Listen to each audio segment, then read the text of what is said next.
All right, so welcome to the Owl Podcast. My name is Jameson. I am here with Kelly Burke and Jerry Gonzalez. How are you guys? Hello. How are you guys doing? Great. Doing well. It's a lovely Sunday. Good. Kelly is new to the podcast here. She is my cousin and she is Jerry's fiance. Kelly, we figure we'll do a little bit more about who you are. So tell us a little bit about who is Kelly. What are your political leanings? What are you hoping to get out of this podcast? Just who are you? Who am I? That's a great question. What am I hoping to get out of this? I don't know. It's just kind of a interesting thing to jump into. I like listening to the ones that you guys have done.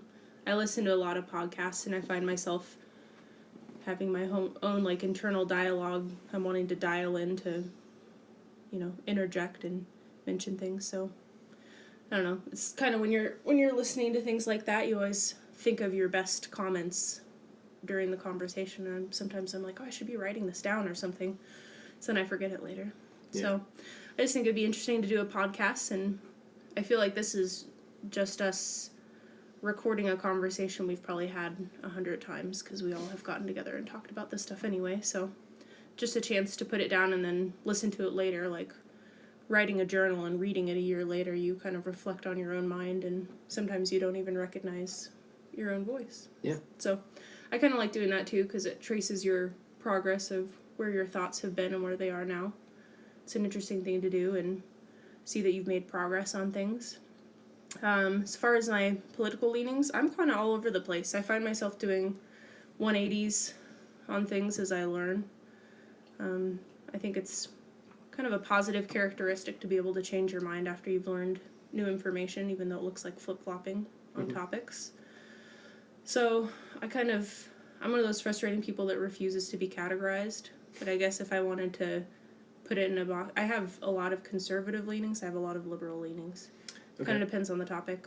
So you said that you've done a lot of 180s. How would you say you've changed politically? Well, politically, for example, like the death penalty is a good one people bring up a lot, because you kind of have to be one or the other. There's not really a middle ground with the death penalty.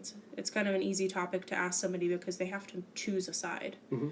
And I've done a 180 on that. I used to be 100% for the death penalty until I started looking into, a lot of cases where things were proven wrong 20 years later, or you start looking into like the psyche of a criminal, and I've started to have a lot of empathy towards people who are pretty much psychotic, but I don't know if they should necessarily be put to death. So that's one where I used to feel very strongly for that I'm now against. Okay. So, but that happened over a course of like 5 years and, learning new information.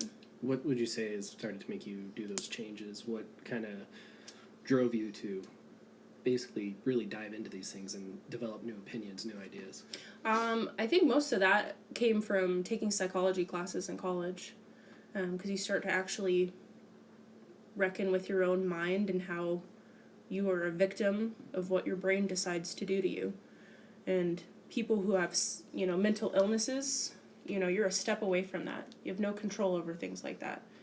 And I think as a society, we tend to look at people who are criminals and just shame them, and, it's disgusting. We're disgusted by these people. But we're also very lucky that we haven't had something similar happen to our own brains, that we go down that path. So I think I would rather put more effort into trying to find cures for people, mental illness, things like that, rather than just condemning people and, having the death penalty be the only solution. Okay. So would you say that you tend to lean more left, or you tend to lean more right? I have progressively gone more left over the years. I was raised very conservative, similar to you, similar religious conservative background, and I'd say I started on the very, very far right, just about as right as you could be. Mm-hmm. And so probably from their perspective, I look like a liberal.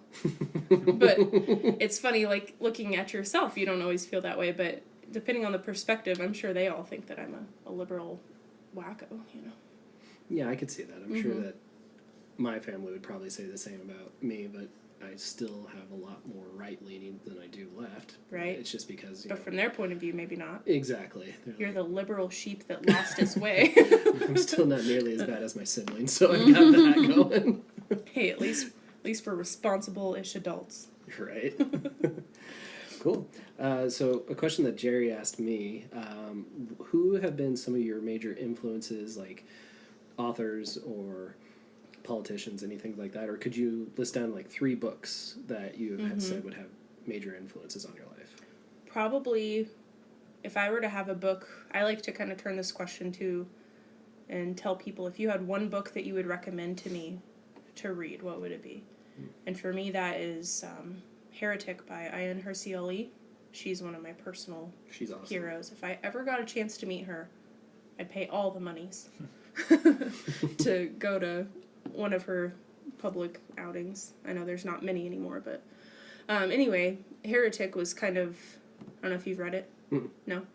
I'll lend it to you. It's basically her story of growing up in several different countries between Africa and Saudi Arabia, very, very Muslim upbringing, and then coming out of that, basically ditching her family's plans to marry her to her cousin in Canada, I think it was, and she basically takes off running in Amsterdam and claims asylum there. And so she goes from living in a dirt hut in a country in Africa, she kind of moved a lot, so I can't remember where it was, but becoming part of Parliament in Amsterdam. Her life story is just crazy, and I think the thing I liked the most about her story was she's very honest about where she was in her own thought process and her journey, about talking to, some of the friends that she made in Amsterdam, because they were challenging her on her religion and what she thought of her new friends, because basically she still thought of them as lesser human beings, even though they were people that she called her own friends. So she describes her own transformation mentally, of her brainwashing as a Muslim woman her whole life, to like the conversations that some of these people put the effort into having with her are what changed her. And I think I like that the most, because it shows that just, a friendly conversation between people that disagree with each other can be life-changing. And it was for her. And it's turned her into the person that she is today. And I think she's one of the most influential women. She's leading the cause, trying to get it to be 100% illegal for female genital mutilation, which you wouldn't think is something hard. That would be so difficult, but only 3 states in the United States have it 100% illegal. I did not know that. Insane. So I follow her foundation now, and just her whole life story is totally inspiring to me. Awesome. So for that, that kind of got me into reading about stories from women from backgrounds like that too, where they came from a really, really sheltered, brainwashed kind of background, and what led them out of it and into the light, basically. So I've read a lot of books, true stories of women that have escaped from North Korea, and then also there's a book series that a princess in Saudi Arabia, you think a princess, there are hundreds of princesses in Saudi Arabia, by the way. It's a dime a dozen, apparently. So she hasn't revealed her identity, because that'd be a death sentence, basically, for her, but she wrote books about what life is like for women in Saudi Arabia, because she started to look into it. Obviously, she has a bit more of a luxurious life as royalty, but she started privileged. She has done a 180 on her thought process too, because she started looking into how other women's lives were going in Saudi Arabia, and she made friends with Americans who were coming over for work in Saudi Arabia, and it really opened up her mind. And that has gotten me really on the bandwagon a bit about going from what I consider kind of a naive point of view about, it's their culture, women, they want to be treated that way. That's the way, it's their choice, They want to be treated this way in Saudi Arabia. They would consider it offensive if we didn't let them wear a burqa, etc. Going from that mindset that a lot of so-called feminists in America have. Looking at you, Linda Sarsour, or however you say your freaking name. Linda Sarsour. That freaking woman. Anyway, going from, I would say that's one I've turned a 180 on too, because I used to have that point of view where it was just let them do them, Yeah. It's their choice as women, and I've gone from that to being Islam might be the least friendly religion to women on earth. But to be fair to Linda, so freedom is a euphemism in Islam for submission. And what they say is that Islam gives you freedom once you submit to, and it gives equality to women. Doesn't it mean submission? Islam means to serve. Muslim means submission, or ones who submitted. Islam means like to submit or something like that. I thought it was to serve. Yeah. So But yeah, that kind of makes a statement that the entire religion is based on submission, whether it's to God or to men. Yeah. Women to men. Well, it's to God. Men you to submit God. to God, but how the hierarchies are structured within Islam is It's very clearly women outlined. are essentially Yeah. second-class citizens. Yeah. But to be fair to Linda, it's not that she doesn't take the progressive side where it just says kind of like the postmodernist side where you say, values and our opinions are all subjective. Who are we to say that our culture is better than their culture? Let's just let them live. She doesn't take that position. She says that once you accept Islam, then you're free as a woman, right? And they're different, and it's a distinction with a difference, right? Because progressives tend to think that values and culture, they're all just kind of synonymous, and one isn't better than the other, and so who are we to judge what culture is better But the than key other? word in there is choice. If these are women that were coming from... Right, but choice is always the operative word. You can get down a rabbit hole, but I was just trying to make the point that, there's a very, clear distinction between what somebody like Linda Sarsour thinks and what progressives in America That's would think, fair. for example. Well, I guess that kind of shows the transformation I've had on that ideology, because I'm not afraid to say some culture is better than others. I think we should hold ourselves to higher standards. Right. I think it should be fair to say, yes, this culture that appreciates, freedom for all citizens and treating everyone equally, I think that is 100%, no question, better than this culture. Right, but that point that you get to is because, one, humans have a propensity to explain things even though you're kind of unaware of your own ignorance. So you have a tendency to say, well, I don't know much about Islam, but who am I to judge, right? And so a lot of these problems kind of stem from our own ignorance because we just want to acquiesce to certain religions. But reading really does give you an insight as to what these other cultures are, right? And so the progressive side is just really arguing from a point of ignorance, and it's refusing to look into what these cultures are and just saying, what, all these cultures are the same. Let's just all let them be, right? Well, plus, you're not going to make any friends with my point of view. You're going to make a lot of people angry saying things like that. You're forcing people to acknowledge the worst of other cultures, right? Yeah. But I think coming from a position where I'm a woman who has total freedom, I can make my own choices, it's like disrespectful to women who don't have that choice to just take the cop out and say, you know what, whatever they do there is fine, and kind of abandon them to whatever people there want to do to them. So I have to be careful with this question because it could definitely lead us down a rabbit hole. But based on everything you just said, how would you describe the whole feminist movement going on, and would you identify as one? I think that there's two different type of feminists. There's true feminists who aren't afraid to ruffle feathers, and there's feminists who are kind of taking the easy road, the popular road. So nothing against the Me Too movement, but there are a lot of people that are part of that movement that wouldn't stand up against, like, for example, female genital mutilation because of the cultural taboos and the fear of being called Islamophobic. Right. So I think that if you are a true feminist, I don't know. I don't think I like that word. I think there's a lot of negative connotations with it, like the women who won't let a man open the door for them, that kind of crap. I'm not a fan of that.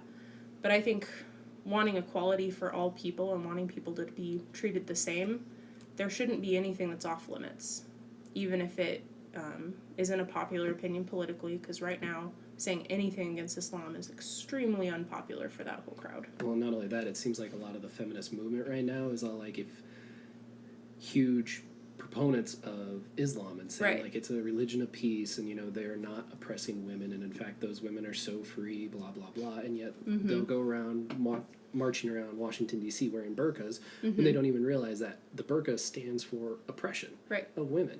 So I mean, and your choice to put it on, again, choice is key. But to be fair to the advocates of things like feminism, or at least whatever we would colloquially call feminism today, they're arguing that we shouldn't be so quick to judge Muslims and be so bigoted against Muslims because, okay, well, at this table, we're all aware and we're all mindful of what Islam is, right? And we can all parse religion from the person. What you have, especially amongst much of the Trump base, is people that aren't willing to look into what Islam is, right? Most of these people won't read the Quran and will judge Muslims only solely on the fact that they wear a burqa, right, or that they wear a hijab, right? And so, I think what a lot of these people are trying to say is that don't be so bigoted, don't be so quick to judge. Well, obviously, I'm not saying all Trump people are Not all. bigoted, yeah, exactly. But a lot of them, I do closely follow like that documentary White Right. Oh, If you yeah, watch that it was with good. Khan, right? Those people have absolutely no idea who a Muslim. They've never even spoken to a Muslim, right? And they're just so quick to get them out of my country, right? They're all for the Muslim ban, things like that, right? So I can see why that progressive backlash would be aimed at saying let's not be so quick to judge what is a minority here in the United States, right? Yeah, absolutely. Because you do, and there's another documentary that she came out with called Jihad. What you do when you ostracize Muslims, right? When you ostracize people like that, you kind of push them towards the edges, and you push them towards, you make them very, very vulnerable, right? And a lot of these kids, especially young males, they're 17, 18, ostracized because they're brown, Pakistani, or whatever, right? They're the most vulnerable to jihadists, extremists that are trying to recruit them. When you alienate right? them. Yeah, exactly. And so, yeah, that's the avenue they're going to take. Okay, yeah, I agree wholeheartedly that a lot of progressives and so-called feminists today are absolutely ridiculous when you look at what they're saying about Islam.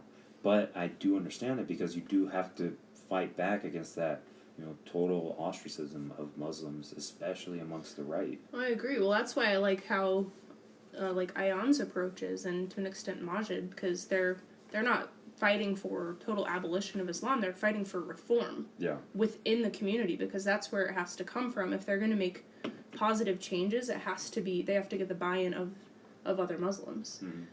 But she's an apostate at this point. Like, she's got a fatwa on her head. Like, they want her dead. Yeah. So it's a little hard to have that conversation. That's where the extremes are with this argument, is someone that has come from it, lived through it, and sees all the issues with it, can't go into the community and talk about it because she has to have security with her 24/7 because they're trying to kill her. Yeah. Just for suggesting reform as a woman.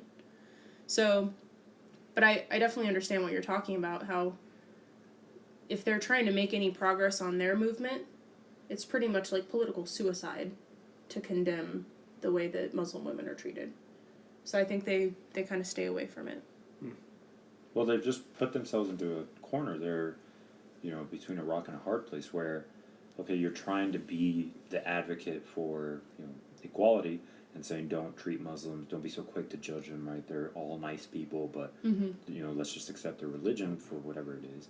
But at the same time, when they try to criticize them, they're just a crappy place to be, because you can't criticize it, because then the mob turns on you, but if you do point out the obvious error in Islam, then you're kind of fucked. They are kind of trapped. Way, yeah. And it is frustrating, because I am the first to tell you, like, I would hate it if if you wrote down my opinions on it on paper, if they aligned super closely with the crazy mobs in North Carolina that were just, they hate anyone who's different or isn't as white as I am. Yeah. So that's why I feel like it's important when I talk about it to be like, look, I've read all these things, I've considered every angle, and I actually used to think really differently about it. So this isn't just me, kind of aligning with the redneck crowd that just hates all Muslims. Yeah. I've put a lot of thought and reading into it before I came to these opinions. Yeah. Because, it really does stink to have more in common with that crowd than the feminist crowd. This brings you back to the point where Ben Affleck was on Real Time, and that was just the most salient circumstance that could have happened. Calling Sam Harris a racist? He's talking to a person that, for all intents and purposes, right, is a very well-read person on both the Quran and the Hadiths, right, and one of the most he's looked into it people, maybe more than anyone. Yeah, and he's more well-read, understands Islam better than most Muslims. And that's not because most Muslims live in, rural areas, they're, illiterate, right? But they're still ostensibly Muslims because if I'm living in Kenya in, some hut, okay, I wear the burqa, I wear the hijab, but I don't understand what I'm doing. And so he understands Islam better than most Muslims. And like you just said, you come at it from a perspective where you're actually well-read. And here you have this moron in Ben Affleck yelling at Sam Harris, that's racist, you're a bigot, and this is where Islamophobic. Islamophobic. This is where we have to be, as a society, better, because we have to be able to parse, we have to be able to tell the difference between an actual bigot, somebody like the North Carolina people that were yelling blood and soil. Yeah, because there are real bigots Nazi out there, moniker. 100%. And you have to be able to tell the difference between Sam Harris and those people. And the left, for lack of a better term, seems unable to tell the difference. Agreed. You can't tell. According to Ezra Klein, Sam Harris is just as bad as Richard Spencer. Right? Yeah. And although Ezra Klein will never admit that. Exactly. But that is a massive problem, and that's why I'm no longer part of the left. But that's why I hesitate to identify myself that way, because some of their ideas and what they say are embarrassing to me, and I'm like, no, I don't want to be identified over here. I don't want to be over here. Yeah. That's why I feel like that's kind of, not to like criticize your question, because I know this is for the purpose of the podcast, but like if you were to come up to a stranger and ask, what's your political party? That's totally unfair, because I feel like most people feel that way. It's like I need an hour just to describe exactly how I am. Exactly. Yeah. Here's how I feel about this issue, but here's why, and here's 10 minutes. But most people wouldn't say that. Most people are happy identifying with the political party, and that's it. Whatever the party says, they'll go with it. And that's a dangerous problem. Yeah, most people, a very few percentage of people are actually free agents, like we would be, right? We are up for the highest bidder, who's got the best ideas, who's, like right now I'm supporting a guy who very few people know about, but he's one of the people who's supporting universal basic income. Right? I donated to his campaign. Nobody knows about him, but does he have a political party? Not really. And most people around the world are just happy joining tribes and are happy joining political parties. Well, right? that's been the status quo for how long, Yeah. But I think that the younger generation is. But that's a fallacy too. You think so? That's a fallacy as well, because most people think, as soon as the old generation dies out, that's when we're gonna see real progress, right? But that doesn't happen, because as younger people are more firebrand. They're more progressive. They want to think optimistically about the world. Right? David Hawk. Yeah, exactly. That's a perfect example. But as you get older, look at somebody like Mark, right? We were just talking about this, right? He was young. He was, drinking, doing all these things that you would consider, kind of just, sort of against his family's morality, right? Like what they taught him, right? He was going out, drinking, getting tattoos, getting piercings, all these things. But as you get older and you realize that, I have to have some kind of ethic in my life, and especially with a child and a wife, right? As you get older, you start to gravitate towards whatever it was that you grew up with, right? So you get into your 30s. Well, I've never studied morality. Okay, well maybe Christianity. Here's what I'm is comfortable with. Yeah, exactly. Yeah. So that's what people tend to gravitate towards. So there's always this perpetual cycle where we think, the youth is gonna change us finally. It's not. It's the young people will save us. No, it's not. The very same people that we thought were gonna be the change that we want to see are the same people that gravitate towards the same religiosity, the same whatever it was that their parents taught them, right? And so it's not. I think that's a fallacy to think that the youth is going to change us. Yeah, it's not. Could be. I guess I was just basing it off of, what is young people now? Under 30. People I've talked to who are under 30, if we talk about politics, a lot of them describe the same thing about not knowing where they want to fall. But I do think you're right that they'll probably end up going the safe route with the majority of people that they know. So maybe it's not just so much that they're opposed to affiliating with either party, it's just lack of information. So that's actually discouraging. So maybe that's not a good thing. So before we went down too many rabbit trails there, you got out 2 of your influences. Do you have a third? Or if you want, we can phrase the question a little differently. Is there somebody on the left that you really respect, and is there also somebody on the right that you really respect? That's an interesting question. As far as influences go, I'm not sure if you mentioned this too, but Jerry got me into Christopher Hitchens a few years ago. And there's probably no better spoken person to listen to on a lot of topics. I find myself kind of Googling, what did Christopher Hitchens think about such and such? Just to get information, because he was so knowledgeable about a lot of things. He really researched a lot of things before he spoke, and I like the way that he talked to other people about it, because he was still, for the most part, respectful. Yeah. Sometimes he'd really shut people down, which Not was... the Al Sharpton. Okay, maybe not Al Sharpton. Can I call you Mr. Definitely? Yeah. Have you ever watched that? Uh-uh. He was on Real Time, and it was Christopher Hitchens, Salman Rushdie. Do you know who Salman Rushdie is? Yeah. And then Bill Maher. And Mos Def, the rapper, was on there, and they brought him on as the guest. Anyway, Mos Def gets on there, and he just starts talking about all these weird conspiracies, like 9/11 was an inside job, all these, Just very Alex Jones of like, him. Oh, yeah. and so Hitchens you could see him just light up. He's like, a oh, Christmas tree. He's boy. like, oh boy, here it is, gonna be like, oh, this fun. is going to be delicious. And he just starts off with, most, can I call you Mr. Definitely? And I just lost it. I'm like, oh, God. That's The funny. best thing I've ever heard. Anyway, Moving right along. moving right along. But that's worth mentioning. So many things he said. So yeah, I've enjoyed reading a lot of what he has to say. I was trying, while I was talking, to think about someone on the right, and I would say a lot of our family members. Oh. Actually, because you look at... So nobody in, like, the popular media. I'm sure I would think of one, but nothing's jumping to mind. The first that jumped to my mind are people that I've been around my whole life that are still very leaning on the right. So, like... Grandpa. Mm-hmm. My grandpa, my dad, some of the people that I go to for advice on a regular basis, and I probably disagree with a lot of things they have to... as far as, like, if you're looking at politics, I feel like we probably are divided on a lot of those things, but I still 100% respect them and value their opinion on things. Mm. So, I would say that. There were, like, pastors that I talked to throughout my youth, because I had lots and lots of questions as a teenager. And some teachers, because I went to a Southern Baptist school in junior high, which was quite an experience, probably made me the person I am today, to be honest. Just because of how they pushed me. Nothing to get you away from religion in a religious school, I suppose. Well, because of how they discouraged me from asking questions. Yeah. Made me even more obstinate as a teenager who was already angsty, But then later on, there were other pastors who really took my questions seriously, and despite the fact that they weren't able to convince me of their way of things, I came away from it, like, with a lot of respect. And, like, well, that was a really helpful conversation.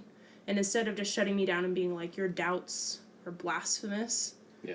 they actually tried to dive into it with me and help me through it. They're not like, you're just a heathen and you're Yeah, going to exactly. hell. Believe what I Pretty say or much. go to hell. Yep, there were a couple of those. Yeah. So, for me, it's kind of, I think maybe what we even started with is like, you know what, you can have a conversation with someone you disagree with, and the way that you go about it makes all the difference. Mm-hmm. And maybe you think back on that conversation someday. There are conversations that stick to me, like I can remember them like they're yesterday, that have influenced me as a person and how I treat other people and how I go into the way I think about things. Okay.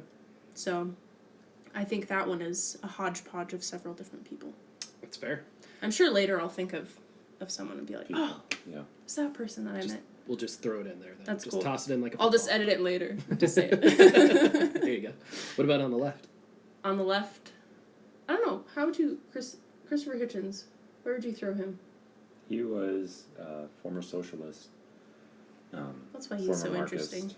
Marxist, but he left Marxism after the Bosnia War, Bosnia-Herzegovina, or whatever it is now. Herzegovina? But anyway, It's hard after to the say. Yugoslav War, where Slobodan Milosevic was murdering tens of thousands of Muslims, right? He was murdering, but there was pretty much a genocide happening there. He started noticing people on the left, like Noam Chomsky, saying, "Why are we going there? Why are we invading?" And Hitchens is saying, "Well, what do you mean? Why are we invading? These people are all dying, and you don't want American interventionism." So that's where he started to notice, and that's where he kind of left the left, as we would consider it. And then he got in with the crowd, the neoconservative crowd, most famously, Paul Wolfowitz. So he was part of that neoconservative tradition where there were liberals, for all intents and purposes, but they thought that American ideals and values should be spread throughout the world, and it shouldn't just be this notion of realpolitik where we just kind of deal with the situation as it is. So, classifying Christopher Hitchens, he was a lefty, probably still was until he died, but he had a very, especially concerning the Iraq War, Yeah, that's what I was he had a bring up. very kind of just neoconservative attitude towards it. Yeah, if you were to look at him on paper, you might try to put him towards the left, but then you look at his opinions on the Iraq War after he changed his mind, Yeah, you'd be like, oh, well, he doesn't fit there anymore. yeah. So yeah, And then- that's kind of hard to... And then the political, you can't really you can't really categorize the atheist and religious as left-right dichotomy, right? It has to be. It was completely different. It was apolitical essentially, even though politics enters religion, but it was just a completely apolitical position. So Yeah. I'd say he's probably, I don't know, center left a little bit. Yeah. Yeah, I can't think of anyone that I would classify as 100% liberal on the left that has been a huge influence. There are people like Anybody you Hitchens and maybe Sam respect Harris. I mean, nobody's really jumping out. That's fair. I mean, most of the people that have really influenced me, like Hitchens and Sam Harris and Ion, I don't think you could classify them as being totally on the left. Same thing like you were saying earlier. Yeah. It's not fair to just go up to them and be like, are you a Democrat or a Republican? Yeah. You know, who are Yeah, you? exactly. Like, I need time to explain this, you know. I mean, Yeah. I really want to dive into that. I had a lot of college professors that I would probably describe as far left as you could be. Oh, yes. And I had a lot of conversations with them, and that was helpful too. But even then, I was like, I kind of want to think the way you do, just because it seems easy on some of these topics. But I don't know, helpful conversations again. But I found a lot of college professors to be naive, maybe, Fair. about their worldview, and I didn't really appreciate how they. I mean, everyone has a bias, but they really shoved it down the throats of their students. I mean, not to get on my own soapbox too much here, but that's why It's your moment. campuses just drive me nuts because I feel like you're exactly right. So many of those professors just throw their views down a very, very inexperienced young mind, and they just make them believe what they believe, and it's because that's what they were told, and they're like, Right. I think it's less that they make them believe, but when you're 18, you're so ignorant. you're so ignorant, and you're so vulnerable, and you're not exposed to reality. Yeah. And so for me, for example, when I was 18, I was a political science major because I've always loved history, and I started reading about Che Guevara, and I bought the Che Guevara shirt. Oh, I read Motorcycle Diaries. I always every want to day. bring that up when I see people at that. I'm like, Yeah. let's talk. But what I'm I feel saying like you is, need to know something. what I'm saying is, I was 18. I was reading Yeah. Che Guevara. I read Karl Marx's Communist Manifesto. I was into it. I was reading it, but it was my first exposure. Sounds like you were regular red. Yeah, no, it was my first exposure to ideology, and it's such a kind of ineffable feeling where you witness an ideology for the first time, and you get entrapped by it because you've never been exposed to anything, and you're like, oh my god, this is the smartest thing I've ever read. When it's not, it's Yeah. shit. It's the dumbest thing you've ever read. It's Marxism, right? But you do get trapped, and so when you have professors telling you, these very well-spoken people telling you their ideas and saying, "Oh, this is what you should believe," And it's very right? biased. Yeah, exactly. It's Yeah. very biased, and we have Doesn't give you that opportunity to hear both sides. Well, plus that's the popular point of view. I mean, how many people think Mother Teresa was truly a wonderful, wonderful woman? Yeah. Till you dig a little deeper and you're like, oh, damn. That's a Everybody's little got those different, skeletons in the That closet. lady. Oh, man. That's a little different. I think popular opinion is different than the inexperience of young people experiencing any political ideology for the first time, right? Where you get entrapped by it and you're like, wow, this is the coolest thing, right? I'm part of a movement. Yeah. Right? I've never actually read philosophy, so this is my first time, right? That's a little different Yeah, that's than true. popular opinion. And it kind of made me think, too, because I've known several people as well that, to bring up a point that you brought up earlier, a lot of times families will raise their kids in a very one-sided view as well, and then when they're finally in college, they'll get a chance to essentially hear a new view and rebel against what they were taught when they were growing up. So this way, it's another way for them to essentially be like, yeah, this is different than everything I was taught, and I'm going to stick it to the man. And I don't know, that's just kind of where my mind went with it. Yeah, that's definitely true. It is. That's kind of where your mind is as a late teenager. Mm-hmm. Yeah, that's kind of what you want anyway. You it's want to exciting. An individual. Yeah, because for I'd say 2 years during college, I know this is shocking, but I was on the vaccine causing autism bandwagon. Guess why? My sociology teacher had a son who was 15, 16 years old at the time with really severe autism. And she told everyone, fact, the vaccines cause this. And every person in the class was then, after that semester, was 100. She talked about it, I think, every single day. Yeah. And drilled it into our minds. And until I started to actually challenge it and I was more interested in looking into it, I was just yep, this is true. This is something that's true. I know someone who it happened to. She told me. She was my professor.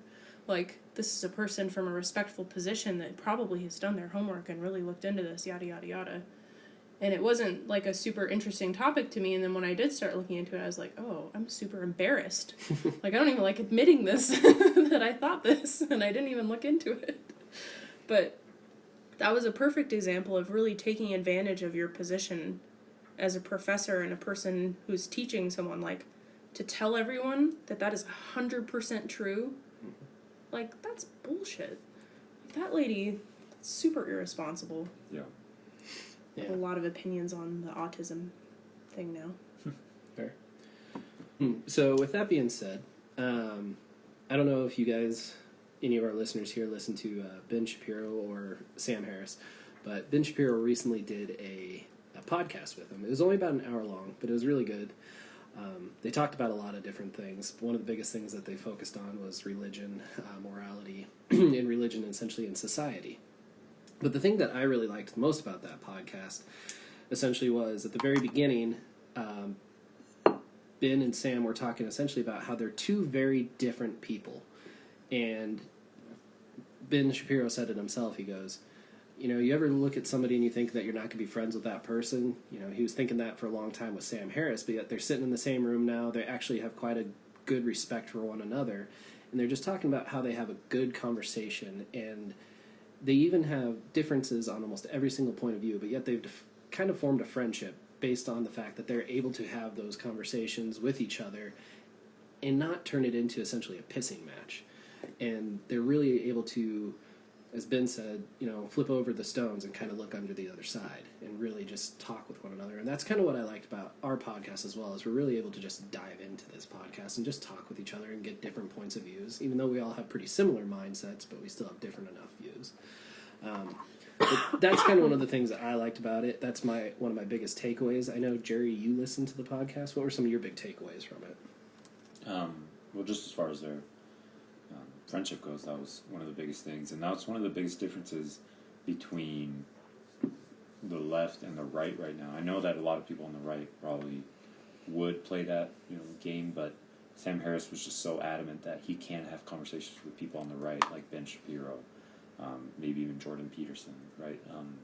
That'd be an interesting Dave one. Rubin. Actually, Jordan Peterson and Sam Harris have been doing a lot of different lectures together, been narrated by Brett Weinstein. So. Right. The biggest takeaway here was that, so Sam Harris can have a conversation with Ben Shapiro, and it doesn't feel like the worst 2 hours that you just spent. It was a very enjoyable podcast, and it was an interesting discussion. But the Ezra Klein one, for example, he did a podcast with Ezra Klein from Vox.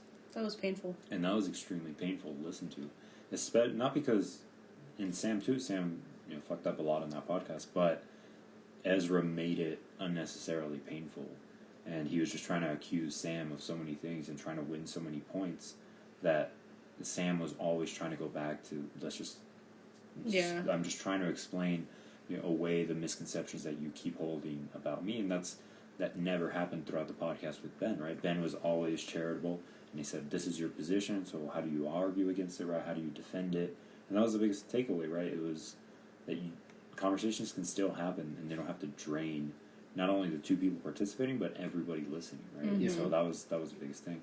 And then the other big takeaway was, which can segue us into this, is, you know, the role that religion has in society and the role that religion plays, you know, in our day-to-day lives.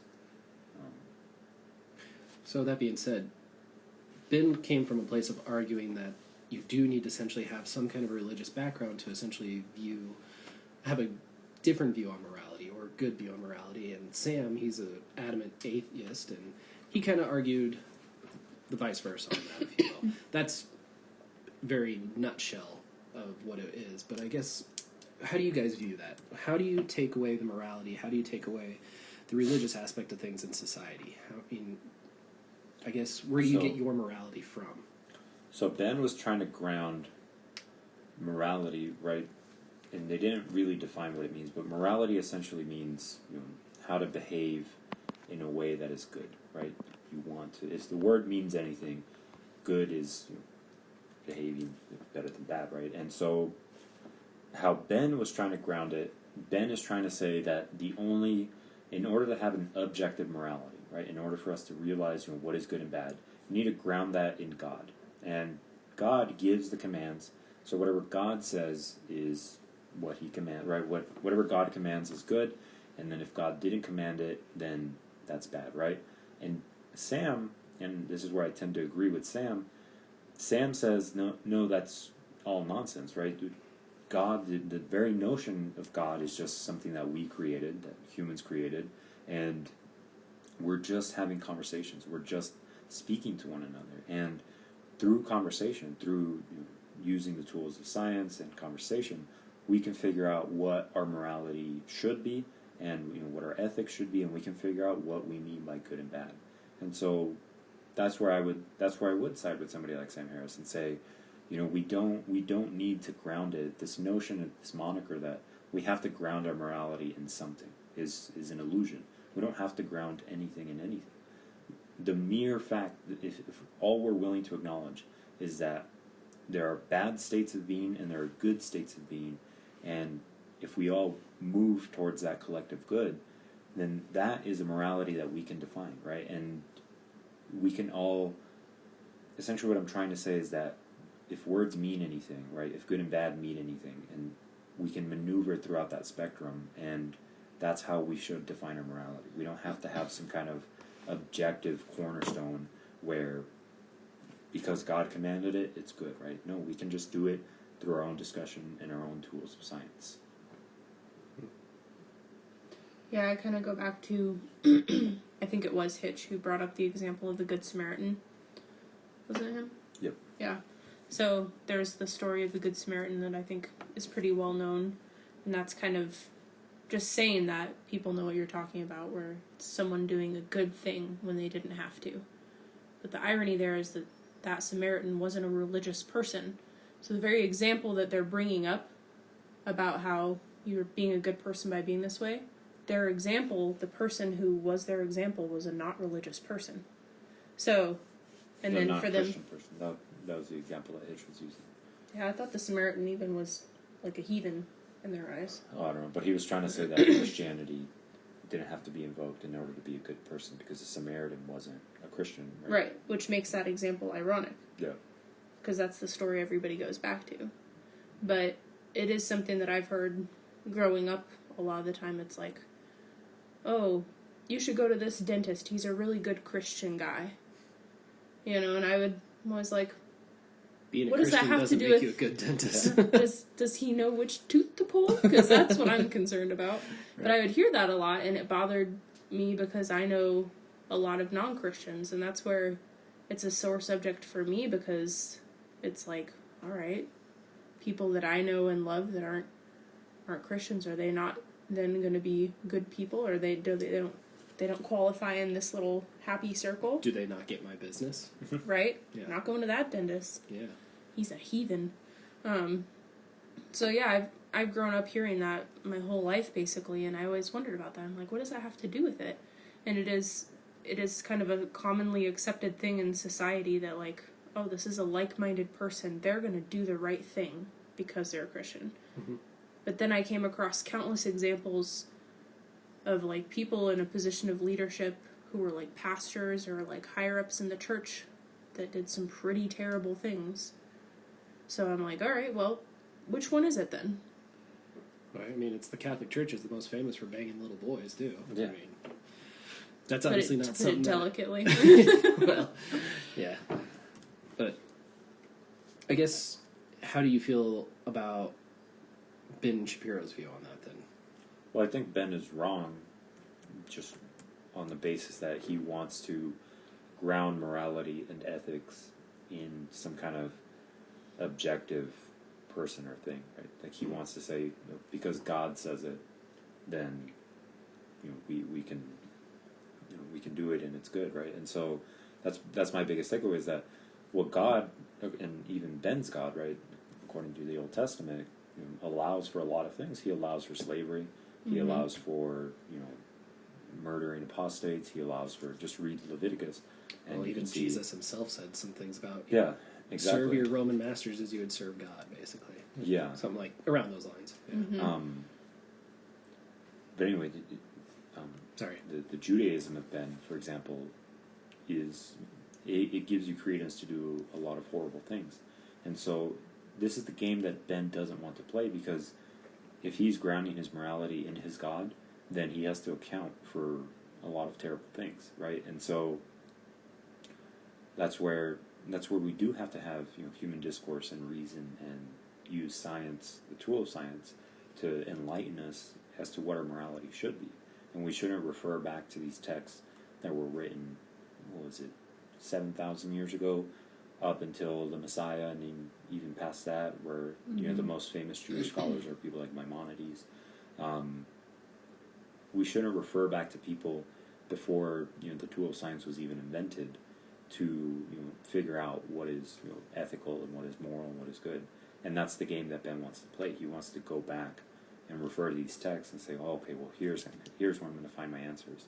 And that's not it. We use discussion, we use science to figure out, okay, what is ethical, what is good. Well, and that's a good conversation right there. Like, you can even pull religion out of it and determine how have we gotten to where we are today with what is moral. So you take a question like murder. Why have we decided as a whole that murder is wrong, but in wartime it's acceptable? Why is it that if you are on a battlefield and there's 100 men on each side fighting each other, it's okay that you kill 10 people, but if you're in a face-to-face interaction in an alleyway, it's not? Things that we've just come as a whole to agree on that don't actually make that much sense. Well, they make sense as to why we agree to why murder is wrong, but it makes less sense when you refer to the Bible. And it makes less sense when you refer to the Ten Commandments and it says, "Thou shalt not kill." And then what you have is Seventh-day Adventists saying, "No, I won't kill, even though I'm witnessing my buddy get murdered by, Japanese soldiers, right?" You're talking about that movie we watched? That movie, right? Where that guy... Unbreakable? It was that Mel Gibson movie where that guy Hacksaw Ridge. Yeah, where he that guy's refused. a pacifist. He refused to kill and anybody. Everybody's getting murdered, and he's over here thinking he's doing the Word of God because it says, "Thou shalt not kill." But okay, that's an obvious situation where you do need to kill somebody because everybody else is getting killed, and you have Imperial Japan wanting to take over the Pacific. At that point, it seems like it's either kill or be killed. Yeah, exactly. So that's where it gets ridiculous for me, is where you can't make that choice. But I don't know if you were more germane to your question. I don't know if you were asking why we decided murder is wrong and why we decided that collateral damage isn't. Is that what you were asking, or is it just like, more there's of like an agreed upon situation where it's acceptable? Self-defense, wartime, I don't know, things like that. Self-defense, I think, makes perfect sense as to why it's considered acceptable, because at that point it's, either kill or be killed. And if, at that point, you're looking at, and I think the same argument can be made essentially for war as well, where it's saying, like, you're protecting somebody at that point versus if you're the person that's actually going out there looking to cause damage, looking to actually take something from somebody else. If you're coming from a point of view, and this is just a different, I guess, view on it. But if you're coming from a point of view where you're actually going to be the protectorate and you're protecting your life, you're protecting your friend's life, you're protecting your family's life, at that point, you're not going out there looking for the trouble. The trouble found you. But if you're the person that's going out there looking for the trouble, like you're intentionally going out there to kill that guy, you know, either be for what you consider vengeance or you get some sick, twisted thrill out of it, that I think is definitely, you can say that's wrong, but I understand your point of view. Like, why did we decide that that's actually wrong? Because being on our side, so if you follow that train of logic, it's like, okay, the Germans, anyone who's on the German side, then they didn't have a just reason for murdering other people on the front lines. That's fair. That's kind of where that would lead you. Even though those are, half of those, or a big percentage of those people were just following orders, trying not to get killed. True, but could you also argue at that point that they were on the front lines to try to, because they might not have known that the Jews were essentially getting murdered in mass numbers. And it's a lot of the German citizens, not up until 1945, didn't even know about the concentration camps. So they might have viewed it as they were protecting their families from the Allies. So you could see it from both aspects, but obviously history looks at it saying, well, yeah, those Nazis were bad motherfuckers because they were killing all those Jews in the meantime as well. It's all a matter of a point of view. Yeah. So what is the matter? Like, why we couldn't kill Germans in World War II? Is that what you're asking? No, basically following that line of logic of if you're doing something in self-defense or you're trying to protect your homeland against invasion, it's widely accepted that that's okay. You know, this World War II vet, he killed 50 guys, and everyone applauds him. But the German, the guy that was on the German side, who killed the same amount of people. That was all a matter of intention and the outcome, right? The Nazis. So you're agreeing that intention is what matters. Well, it matters, and it's not just the point of view, right? Because the Nazis were a fascist state trying to conquer most of Europe so that they can feed the German homeland. That is very different than being the United States World War II vet and saying, I'm going to go there and kill Nazis because I don't want the Nazis to take over all of Europe. Right? So that outcome has to matter, and it is what matters, and ultimately what makes killing another person, you know, that's the difference between what makes it acceptable and unacceptable, right? And so it is. But it's a decision that we all kind of make.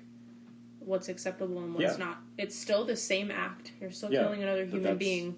That's what I'm saying. Is like, exactly is that influenced by religion? No, but it should be influenced exactly by, you know, our discussions and our understanding of intention, our understanding of, you know, what the outcomes could be, right? And it all comes from discussion. It all comes from debate, right? If you're saying, well, the act of killing, you know, is the act of killing. But if I'm a Nazi and I'm killing somebody, that's different than if I'm, you know, an Allied soldier and I'm killing somebody, right? And that's exactly where all of this, you know, where all of that weight is placed, because we do decide. You know, we're the only ones that can decide. We say, okay, well, yeah, Nazis killing people is bad, but Allied people killing other people for the purposes that we went there is good. And yeah, we're the ones that decide, and it's influenced solely by our own ethics, our own understanding of, you know, what Nazism was, and our, you know, the tools of science, right? That's why it's so dangerous, though, that we're dealing with radical Islam and people who are 100% convinced that they're doing the right thing. Right. But because if you're talking about point of view and who's right and who's wrong, where do you go in that conversation? Well, not only that, you're also talking, when you bring up radical Islam, those people feel like they've got essentially a doctrine from God. Yeah, basically these saying, are their orders. Okay, yeah, it's okay for you to kill anybody that doesn't believe what you believe. So how is it that, you know, somebody like Ben Shapiro, I guess, can argue from a point of religion when there's so many roots in both Islam and Judaism that share those same things? Because, I mean, now you have people that have very, very slight differences that are saying it's okay to go ahead and murder, like, just based on somebody that doesn't believe something that you said or that you believe. So you could argue at that point that, yeah, religion, you can't get your morality from it because that religion over there is condoning killing versus what you're saying, that you guys believe in the same God and their God is saying it's okay and your God's saying it's not. It's an interesting parallel to what we were just talking about with the World War II question, where it's like, without religion being a factor, we've already managed to justify murder. for our own cause, and that's exactly what people who are religious are doing. Yeah. So if you were to draw a perfect world, in what situation would murder be allowable? Not factoring in religion. Well, we should never factor in religion. Well, we can say murder, or the act of murder is never allowable. Murder is where you take an innocent person's life based on your own volition, right? You just decide because you're some psychopath or because you have your own totalitarian leanings, right? You just decide to go and murder people, right? Murder is never allowable, but depending on the situation, you can, self-defense, for example, that's the most obvious case. Somebody comes into your house, they have a gun, you have a gun, well, it's them first, right? The act of killing somebody is allowable, right? But what I'm saying, and this is what religious people and totalitarian people will invoke, is that they have some kind of justification for killing somebody.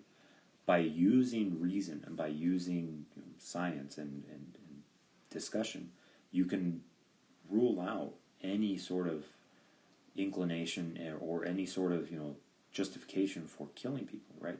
There's nothing within the morality of somebody like Sam Harris that's going to tell you should kill 35% of the population, right? That's not, you're never going to reach that position. And so that's how we decided, is in a perfect world. Okay, well, in a perfect world, through discussion, we're reasoning and we're saying murder is never okay, right? But we can kill people, and we can justify a lot of the actions, even though there is a lot of collateral damage. We can't justify it based on X condition, right? Yeah, I agree to a point.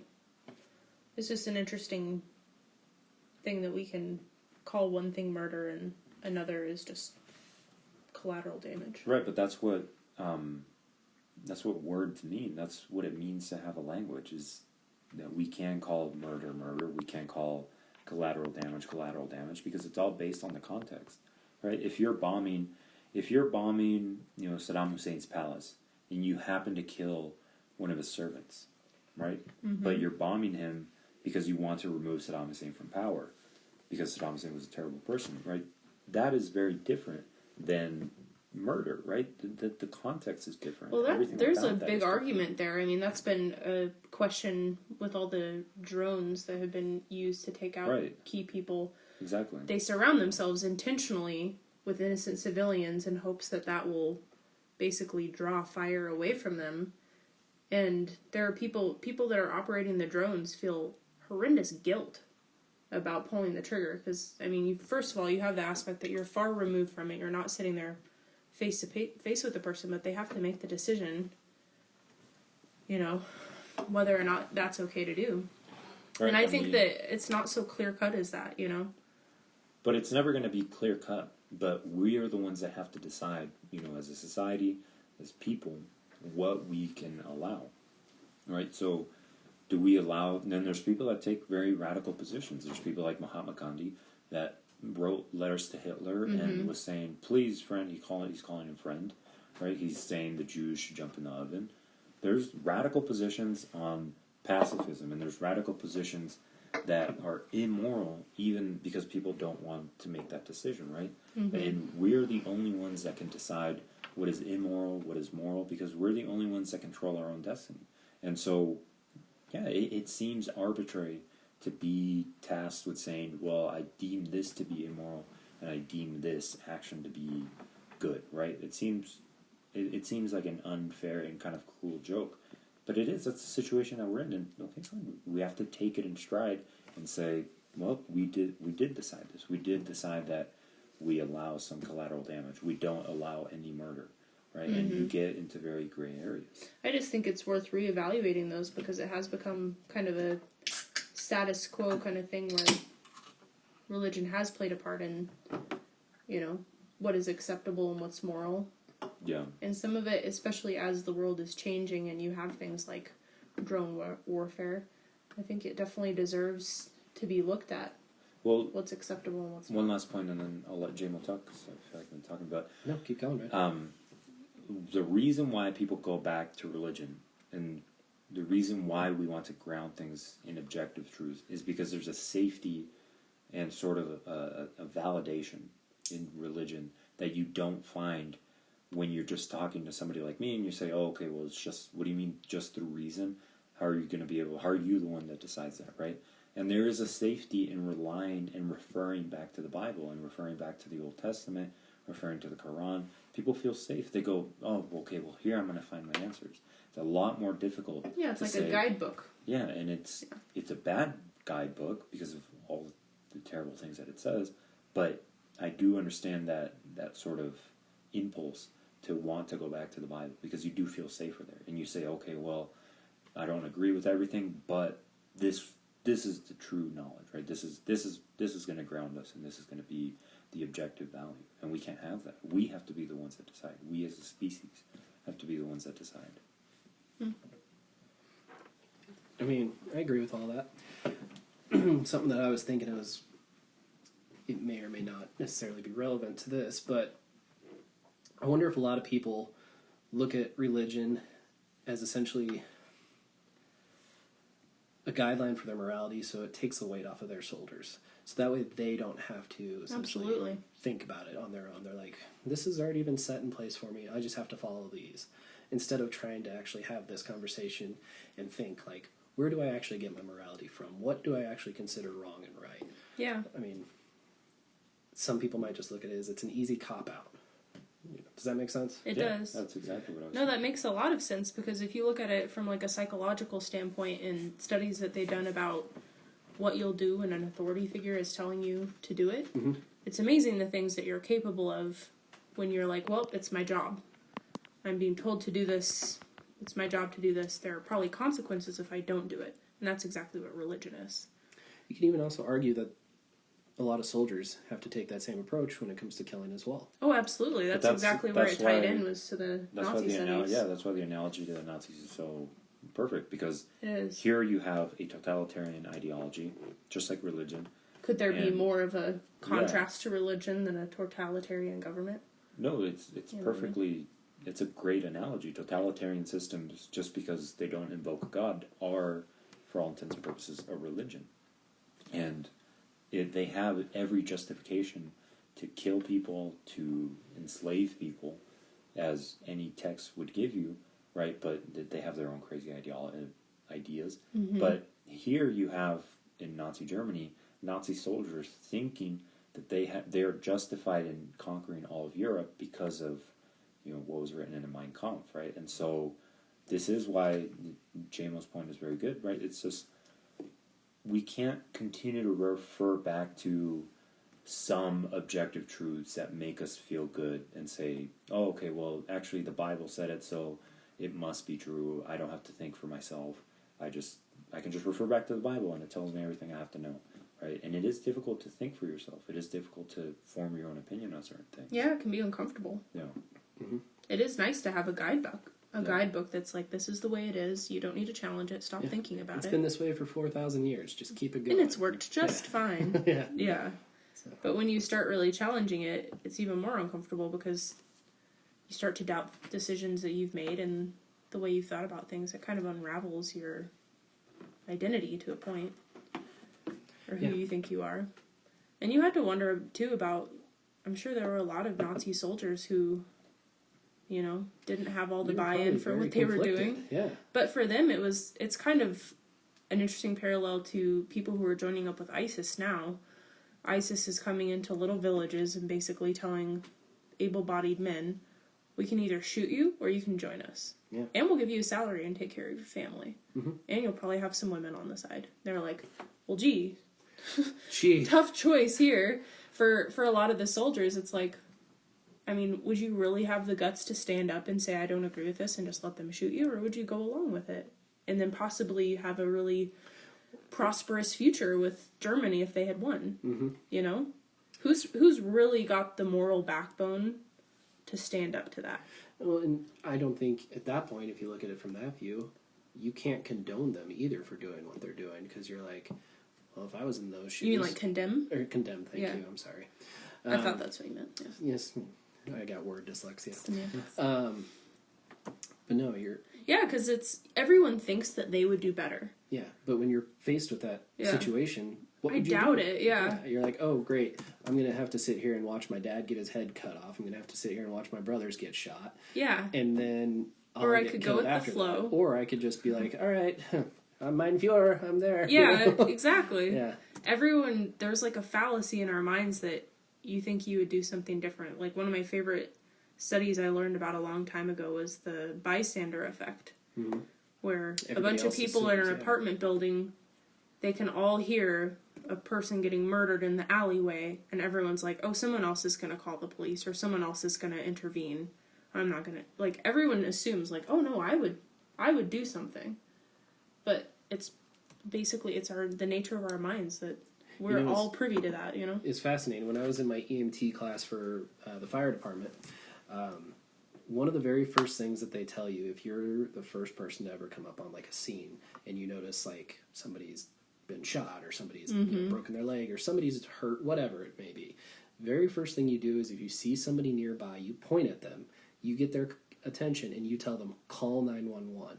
Because that way it essentially gives them a purpose to do something. Because if you just sit there and you start working on that person, they're just going to assume that help is on the way. Oh, yeah. And makes sense. It's kind of exactly what you're talking about with that bystander approach. Everybody is assuming that somebody else is going to do something else about it. And that could be like you're not wanting to assume their responsibility. Exactly. Yeah. But if you give somebody a very minute task, like call 911. This is your job. This is your job. They'll do that one job. And then it's a really kind of just interesting point of view, but it kind of brings it back in the morality aspect, because you're like, yeah, you'd like to think that people are going to see that person wounded and do the right thing, but you're exactly right. They're going to assume that somebody else is taking care of it. Right. It's mind-blowing how...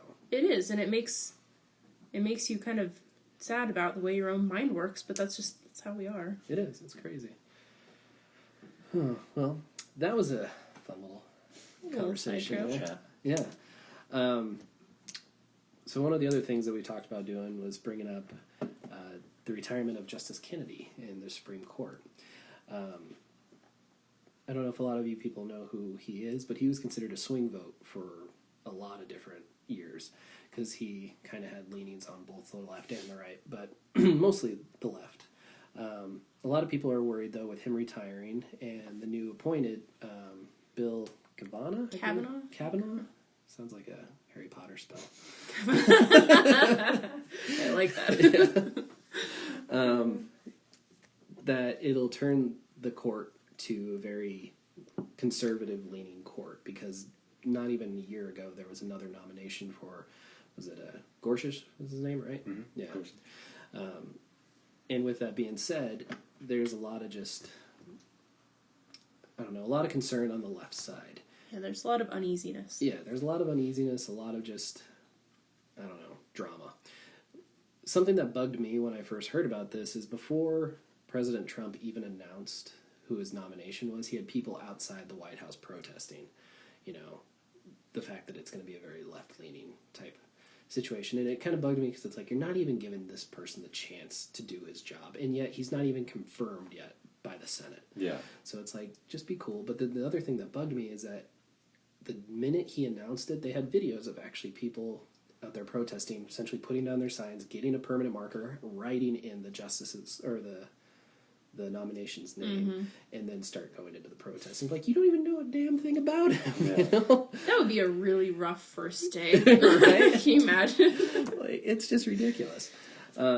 Anyway, so there's a lot of controversy surrounding that. I guess I'll start the question with, how do you guys feel with the possibility of the Supreme Court becoming a very conservative Supreme Court? Well, I think this would be a good segue into a different topic, but just real quick, the Supreme Court justices are always going to be, the differences between a liberal and a conservative justice are never going to be as wide as a liberal and a conservative in just the general population. Sure. Right? These justices all went to Yale, they all went to Harvard. Yeah, they're educated They're people. very They're gonna be slightly right of center, slightly left of center. They're all going to be, originalists interpreting the Constitution as it was written. The variety of opinion is almost none. And so it is unfair to people like Gorsuch, who they try to paint him as this right-wing hardliner that's going to overturn Whack every decision.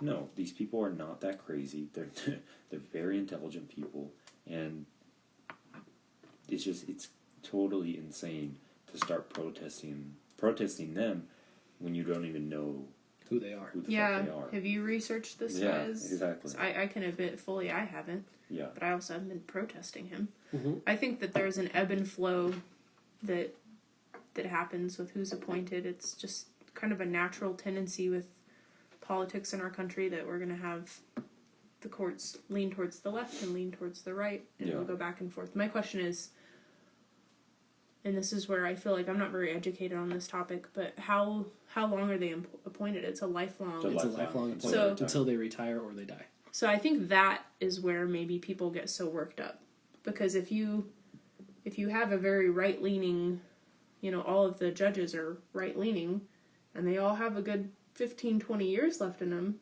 that kind of feels like a long time before the tide can shift back, Yeah, and that's why people are so worried about this, because they think that now with Kennedy was the swing vote in a lot of cases.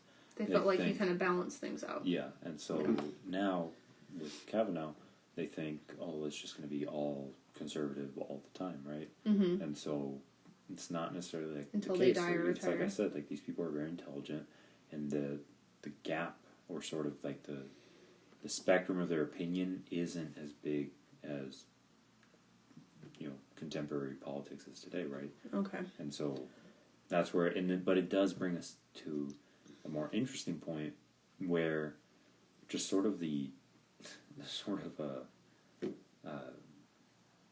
just the outlandish response to Trump and everything that he does, and where people aren't even willing to look at what he's doing, and they just sort of respond hyperbolically, and they get so worked up over nothing. Like this response, it's a big deal, but it's not that big a deal.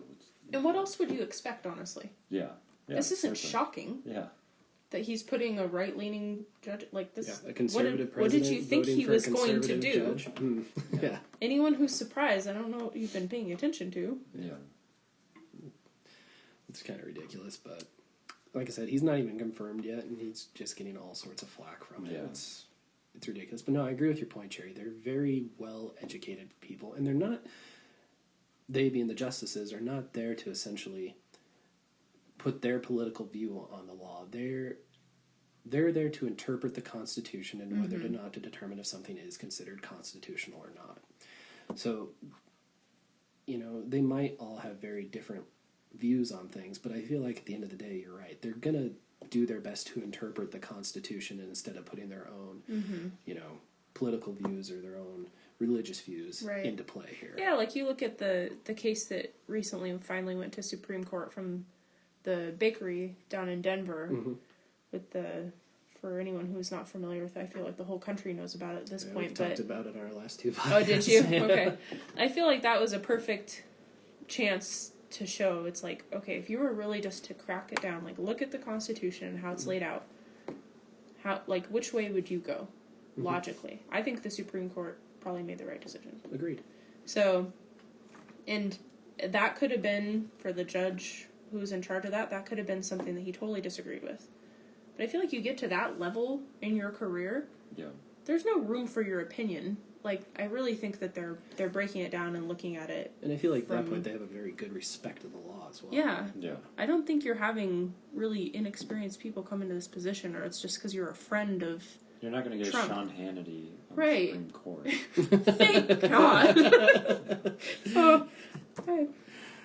That would be a sad day. Jerry, you did say that you had a kind of a question that could segue into something else. What were you referring to there? Well, you had mentioned that people were already protesting Trump or whatever he was doing before they even knew. And so, it is interesting because I was listening to this Glenn Lowry podcast where they were just talking about, who Trump is and sort of the knee-jerk reaction that people have to Trump, and they tend to write him off as stupid. And Glenn Lowry was arguing that no, you actually need to start looking at his positions. And so a lot of the response that you get from Trump is very hyperbolic. Right? You get when Trump says anything, people just freak out. Mm-hmm. And it can't always be that way. Like, I mentioned it before, and it goes without saying, but I didn't vote for Trump. Not a fan of Trump. But my response to Trump isn't that he's the second coming of Hitler. It's just my criticism of Trump is what is grounded in reality. And a lot of people's criticism of Trump, a lot of lefties, progressives, is ridiculous. Mm-hmm. He's not the second coming of fascism. Right? He's not this bigoted, racist asshole. Okay? He's just him. He's just a reality TV star who won the conservative nomination. That's it. Yeah. And so people maybe give him more credit than he deserves as far as exactly. diabolical plans. Well, and that's why our government is set up the way it is. Like our founding fathers saw this coming. I totally think they did. They knew that someone like this would come into power. They probably didn't imagine exactly this, but a person who maybe is inexperienced and, if given total power, could really do some damage. But that's why there are so many checks and balances in place in our government, and I think people give the presidency possibly too much authority in their own minds. Agreed. So it gives me a chance to, like that election night, I'm not going to lie, I was pretty like, oh my God, what is going to happen? Everyone was kind of reactionary and feeling like we're totally doomed, and I was super depressed that he got elected personally, but you can kind of lay back and relax and appreciate, what has been put into place in our country and how good it is, really, as far as the process, and really take a chance to appreciate it, because he cannot last forever in this position. Thank goodness for term limits. Except on the Supreme Court. Yeah, wonder how that one snuck through, to be honest. That's an interesting thing to talk about. Yeah, I don't know. That's a great question. That there are no term limits for... Because they get appointed, and they wanted to make it apolitical. So they didn't want justices to be focused on getting a vote. They didn't want justices to be focused on, term limits. That's what they didn't want to be focused on. So do you think it should stay that way? Yeah, because it should. You don't think that it should be as apolitical? So if you have 10-year term limits, year 9, you're buddying up to all the whoever is in the Senate, whoever's confirming you, right? Right. You're playing politics. But do you think it's a good idea to have an 85-year-old judge? Like, should No, we have some senility tests for but like I a said, certain age? Most of these justices are very smart. They're all Yale. Well, I'm not Harvard. saying that, but I mean, your mind and age gets to everybody. Right, but that's why point. Kennedy retired. Yeah, late 80s, but I guess I'm just kind of throwing this idea out there of should it be left to them to decide to retire, or is this like a driving test? At some point, you're like, we probably should retest you and make sure you're, as it sits right now, you're a responsible citizen to drive. It's their call. It's their call. Yeah. See, I feel like that's a flaw that should probably be corrected. Just throwing it out there. Let's also be fair. Back in 1776, they weren't living that long. They weren't living into their late 80s. That's so true. So maybe that could be a small revision we could make to things. Let's not let the 90-year-old man decide when it's time. I remember back in, 1992? 1992. That would be an interesting thing, like if you could sit down and revise certain things and, the way that the government runs. Little things like that. Or like lifetime paychecks for senators. I think that's absurd. I do too. Yeah. Anyway, Whatever. That's not that interesting. Move on. Moving right along. So what we were talking about before is kind of with Justice Kennedy retiring and the new selection, and how a lot of people were worried about essentially the courts becoming a very conservative-leaning court. But some of the other big concerns that a lot of people on the left tend to have is that Roe v. Wade will be overturned. And for those of you that are unfamiliar with Roe v. Wade, essentially it's a court case that happened back in the 1970s that legalized abortion across the United States. That's essentially in a nutshell. What is Roe v. Wade? So no, I know that it was a Supreme Court ruling, but I don't know if it was. So what happened? That it allowed the states to. So it let in each of it it made it legal. So what it did is it made it legal across the United States, but each state was essentially able to recognize how they wanted to go ahead and proceed that's what I that thought law. it did. Yeah. So, for example, the reason that a lot of people are thinking that it's going to get overturned is because there's a recent ruling in Iowa that a lady went in to have an abortion, but they detected a heartbeat in the baby fetus, so that way they went ahead and said, no, we're not going to do this abortion. Because their particular state has that law. So the reason, and the way that you can get a Supreme Court ruling overturned is a similar case has to be presented in front of the Supreme Court that makes them essentially re-rule on previous cases or overturn, like Plessy versus Ferguson and the Brown versus the Board of Education. So that's kind of what a lot of people are worried about, because that particular law will have them, or essentially court case will have them review that law. And Kavanaugh famously denied, yes, I think it was an immigrant girl, an abortion. Yep. Right? Oh, was that the recent one? I thought that was back in like 2006. Yeah. Oh, there were a couple recent ones. Yeah.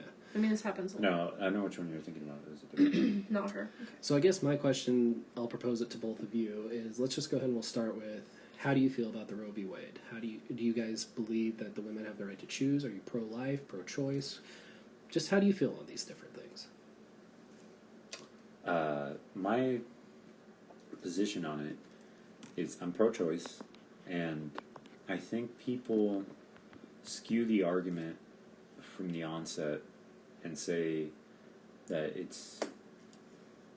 They say that a small collection of cells in a woman's uterus has more of a right to determine something than the actual person making the choice, right? So an ovum or a zygote, I can put 1,000 of them in the palm of your hand, and you're not going to be able to tell that there's 1,000 zygotes in the palm of your hand, right? But somehow we've convinced ourselves that this is entitled to, life, or this is entitled to a decision that it can't make because it's a small collection of cells, over the person that has to carry this thing to term, right? So that's why I'm pro-choice. I'm pro-choice, and you can get into shady areas as to when is it viable to call it a child, things like that, right? So I think from the onset, we should be pro-choice, and we should be looking at what a fetus is, and it's a small collection of cells that have undergone meiosis. And people make the argument that, this has potential for life, but a lot of the cells in your body have potential for life, right? You just have to modulate what the DNA is doing and what the proteins inside the cells are doing, right? So that's my position, is that I'm pro-choice, and a lot of the reason why I'm pro-choice is that we should be able to give more sort of weight to somebody's decision that's a fully formed human being in a woman, right? Is fully sentient, right? Is able to feel a spectrum of emotions and things like that, over the small collection of cells that is gestating in a woman's womb, right? So that's my position. Do you have any limitations on what you'd say is pro-choice then, as far as like how far along or anything like that? Yeah, I think you do get into gray areas as the gestation goes along, right? As the fetus starts to develop, and you start to get a brain, and you start to get any of the characteristics that we would deem to be a person. That's when I think you get into gray areas, because it does, even though you can make every argument that it's not actually something, viscerally it does feel like something, right? And that gray area matters, right? So if you're at 8 months, 7 months, well, that fetus could very well survive outside of the womb, right? And so you do get into gray areas, and I think that is the most interesting aspect of the conversation. But I think early on, I think without a doubt, if it's a small collection of cells, right, it's no bigger than no discernible features, right? Exactly, and it doesn't have to have features necessarily, but we all know when you look at a fetus and it's 5 months along and it looks like a baby, right? But I think at that point we can all pretty much agree that unless it's some life-threatening thing, then that gray area kind of becomes a little bit darker, and you can kind of say safely, okay, no, you probably shouldn't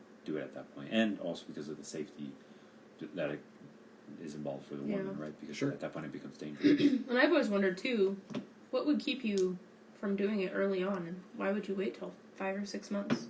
That's I know a great that there's question. probably some story out there that explains it. I think someone told a story about like their husband got killed halfway through, but I'm still at that point. It's like, I don't know, there's something different about it. Mm-hmm. When it's Well, that far I have a along. question about that I'll bring up later on that I feel like kind of challenges as far as what you're talking about right there. But Mm-hmm. we'll circle back around to that. What are your views?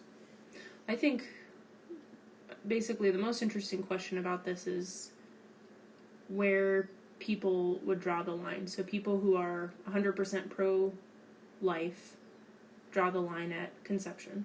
Mm-hmm. People that are pro-choice, it seems to range. Most people agree less than 20 weeks. Their reasons kind of matter to me. So like for people who are pro-choice, I think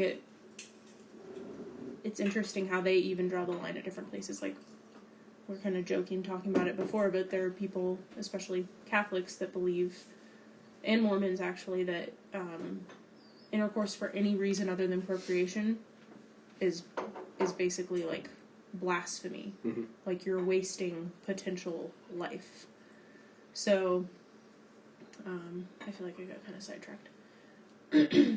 That's okay. What I was going to bring up is the difference between, because I'm kind of along what Jerry was saying, like that first month or two, it is literally a microscopic, like you can't even detect it.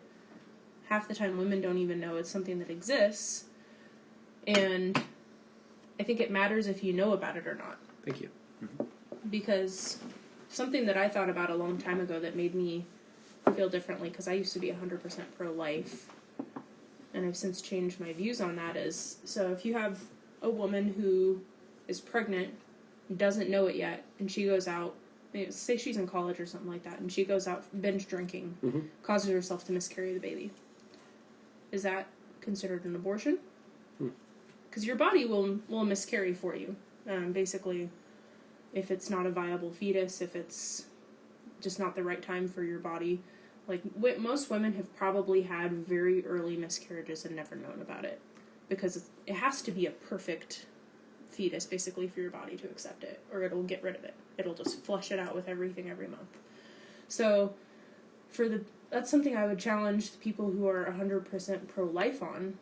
Is, if you have a woman who could potentially be pregnant, is she then accountable for all actions that could potentially harm a fetus that could exist? Mm-hmm. Because I think there are probably people out there that feel that way. Oh yeah, guarantee it. And then that kind of brings to light, too, something that we had talked about a couple days ago with in vitro, which literally I think means in glass or something about glass, but basically taking all the necessary parts to make an embryo, fertilizing, and then keeping it in cold storage where they can stay alive until they're needed. The process would be that they will make potentially like 100 of these, because Mm-hmm. it's a numbers game. That's why there are so many multiple pregnancies now, like twins, triplets, etc., because they'll implant several just knowing that the body is going to reject most of them. And then for some unlucky women, sometimes they have 5 babies at once. But the question is what to do with those afterward. Yeah. And I think it's a really legitimate question to pose to people who are 100% pro-life, that I think the gestation technically of the embryos is like 2 weeks. So by the time you're implanting the woman with this pre-made embryo, it's 2 weeks old. I learned that recently with someone I know who's doing it. So she's already 2 weeks along the moment that it's implanted. So if you were to take that same timeline for someone who's 100% pro-life and say, okay, I just found out I'm 2 weeks pregnant and I want to have an abortion, and they say, no, that's 100% unacceptable, I would consider that to be murder. And then you look at these embryos that have been made ahead of time that are being kept in these storage facilities for like thousands of dollars a month, by the way, as far as I know. It's very expensive. The person going through in vitro, they have a baby successfully. Yay, that's all we wanted. What do you do with those embryos now? Those are 2-week-old viable embryos, like viable life in the opinion of these people. depends on where you stand on it, collection of cells for the people that are 100% pro-life, that is a baby to them. So what do you do with that? Yeah. That's like a really big question that people are facing right now. And actually, I wrote a paper on this when I was in college because there were people that were so disturbed to find out. Like, I think they kind of knew early on in the process that they were making this many, but they didn't think about what would happen with them afterward. And so they were paying thousands of dollars a month to keep them alive in storage, or agreeing to have them all destroyed, which meant possibly destroying like 90 embryos. Like, so that would, in their terms, be like having 90 abortions at the same time. So I think that's an interesting kind of quandary we've gotten ourselves into with modern medicine, because at what point in the past was this ever a possibility that we'd be thinking about this moral question? But that's something that I really would challenge people who are 100% pro-life about. You've got a 2-week fetus or embryo either way. Yeah. No, I know exactly what's the difference?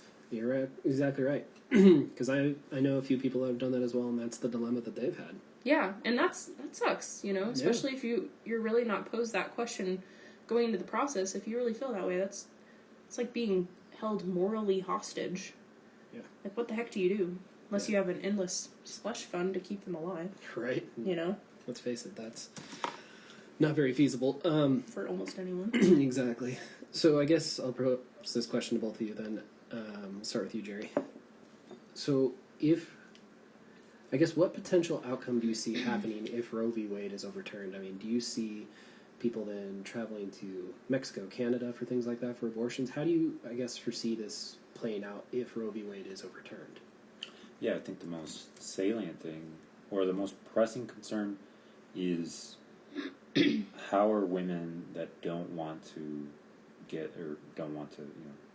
a pregnancy to term, right, or to have a baby, how are they going to satisfy their immediate concern, right, which is to not have a baby. Mm-hmm. And this happens a lot. So I was reading a book by Laura Secor.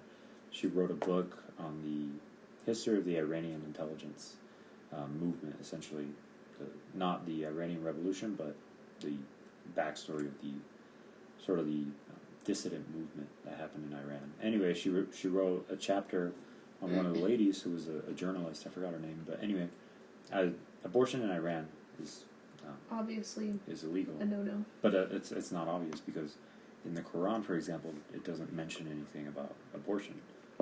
The modern day phenomenon about abortion comes from the Bible. You can't trace it back to the Quran. But anyway, so it wouldn't be obvious that it would be illegal. Are you talking about he knew you before you were born? Exactly. Okay. That phenomenon. Got it. So you can't trace that back to the Quran. But anyway, it's still outlawed in Iran. So this journalist, she had a child, but the second child that she had, she didn't want to carry the pregnancy, right? She didn't want to go to term. She had to find a way to have an abortion.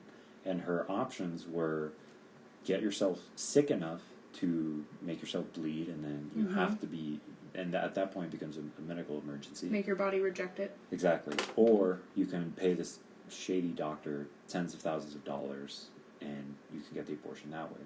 And so you create this black market here in the United States. If Roe v. Wade is overturned, you create this black market where people are doing, immoral and unsafe acts in order to not have the pregnancy, right? In order to not carry the baby to term. So that's number one concern is the safety of women who don't want to have a baby, right? And then number two is always the law of unintended consequences, right? Right now, what happened during the Bush era, right? He banned stem cell research, right? And so because people were very concerned about abortion and they were concerned about what was happening to these stem cells. And so now what happens is somebody like my dad, who is diagnosed with type 2 diabetes, he can't get the adequate research and the adequate medicine that is needed. And this is a fully sentient human being, right, whose life was preferred to that of a small collection of cells, as I've said, right? And so because we can't study those cells, now his life is diminished, and probably 10 years left as a diabetic. He can't get the quality of life that he needs because they were the other collection of cells was prioritized over his life, right? And that's always the law of unintended existing life over consequences. potential Yeah, life. and that to me is the biggest thing if you do overturn Roe v. Wade, is always the law of unintended consequences. What is going to happen in a seemingly benign and altruistic notion to save as many fetuses as we can, right? Which seems good, right? But the unintended consequences is that people with some kind of disease suffer because we can't conduct the research and the studies that we need to save these people, essentially. Mm-hmm. Well, and it begs the question of why is it still so hard to get a lot of conservatives on board with the birth control movement? But that's not what we're talking about. Yeah. I mean, if you can prevent a problem, shouldn't you? I think pretty much in alignment with what you're saying. I think it's going to go into a spiral of women going through unsafe avenues to get it done, and then women who straight up can't afford it are just going to have more kids, and then we're going to see, it'd be 10 years from now, we'd be looking back at this moment, and on a graph you'll be able to see the amount of people that are having to go to the government for help for feeding their families, basically, because some of these women are straight up in a position where they can't feed any more mouths. Abortion is not a new thing. There have been different herbal and scary surgical techniques done for hundreds of years because women didn't have birth control back then and had 7 kids already and were literally like, I cannot have another kid. I don't want to stop having sex. Right. One, a lot of the time, especially for women back then, that wasn't an option. Mm-hmm. You couldn't deny your husband. True. And you shouldn't have to, that shouldn't be your choice. Abstinence, which is straight up what a lot of people think should be the choice. Okay, then don't have sex ever. Okay, let's be reasonable. Anyway, I think that we're going to see a huge amount of women who can't afford those huge fees are just going to have kids. We're going to have more people that are extremely poor. We'll have kids that aren't getting what they need. Bad environments, bad outcomes for kids, growing up in bad... It spirals out of control. You look at people who typically turn out badly and are disobeying the law and getting themselves in a lot of trouble. There's usually a common denominator of uninvolved parents. Uninvolved parents, a lot of the time, they're working multiple jobs. They have so many kids they're trying to keep track of. I'm not saying all the time, but there's definitely a recipe for disaster that we should be trying to avoid. And then one of the things I wanted to say based on what you were just saying about wanting to focus on the safety of the women is that the thing I find most troubling about this is that I know people who literally believe that if a woman goes to get an abortion and she dies or is sick from it, they're like, good. I find it really troubling that people value, as you're saying, a 2-week-old fetus that you might not even know about that could easily be lost with your body's own natural courses. They would value that more than the woman who's in the position where she's so desperate that she takes an unsafe concoction of medicine to try to flush it out, try to abort it herself, and she could die, and someone would say, good. I think that's the ultimate problem here that I have with people who are that pro-life. I'm like, are you really pro-life if you could say that about someone? And I know it sounds extreme that there's not that many people that feel that way, but there are so many people who would literally be like, good riddance to that murderous bitch. Yeah. That would be their sentiment about it. No, and I agree, that's pretty messed up. It's kind of scary, because this is something that we could feasibly have happen. I was talking to someone at a party last week or whatever. She's from Brazil, and it came up, I think we started on weed being legal. She started telling me about politics in Brazil, and abortion came up, which is illegal there except for certain cases of rape. And even then, women can be thrown in jail for it. But it's illegal. They're not close at all for it to be legal, and she was telling me about the process. And it costs typically between $5,000 and $10,000 to have it done. and it takes a really long time to get passed on to the person that would be doing it, and even then, you might not even be sure of the medication that you're being given, so you're basically risking your own life to do it. Can you imagine that being the case here? Because it's honestly not that far-fetched. It was crazy for me to hear about a country that I don't think of as being super ass-backwards.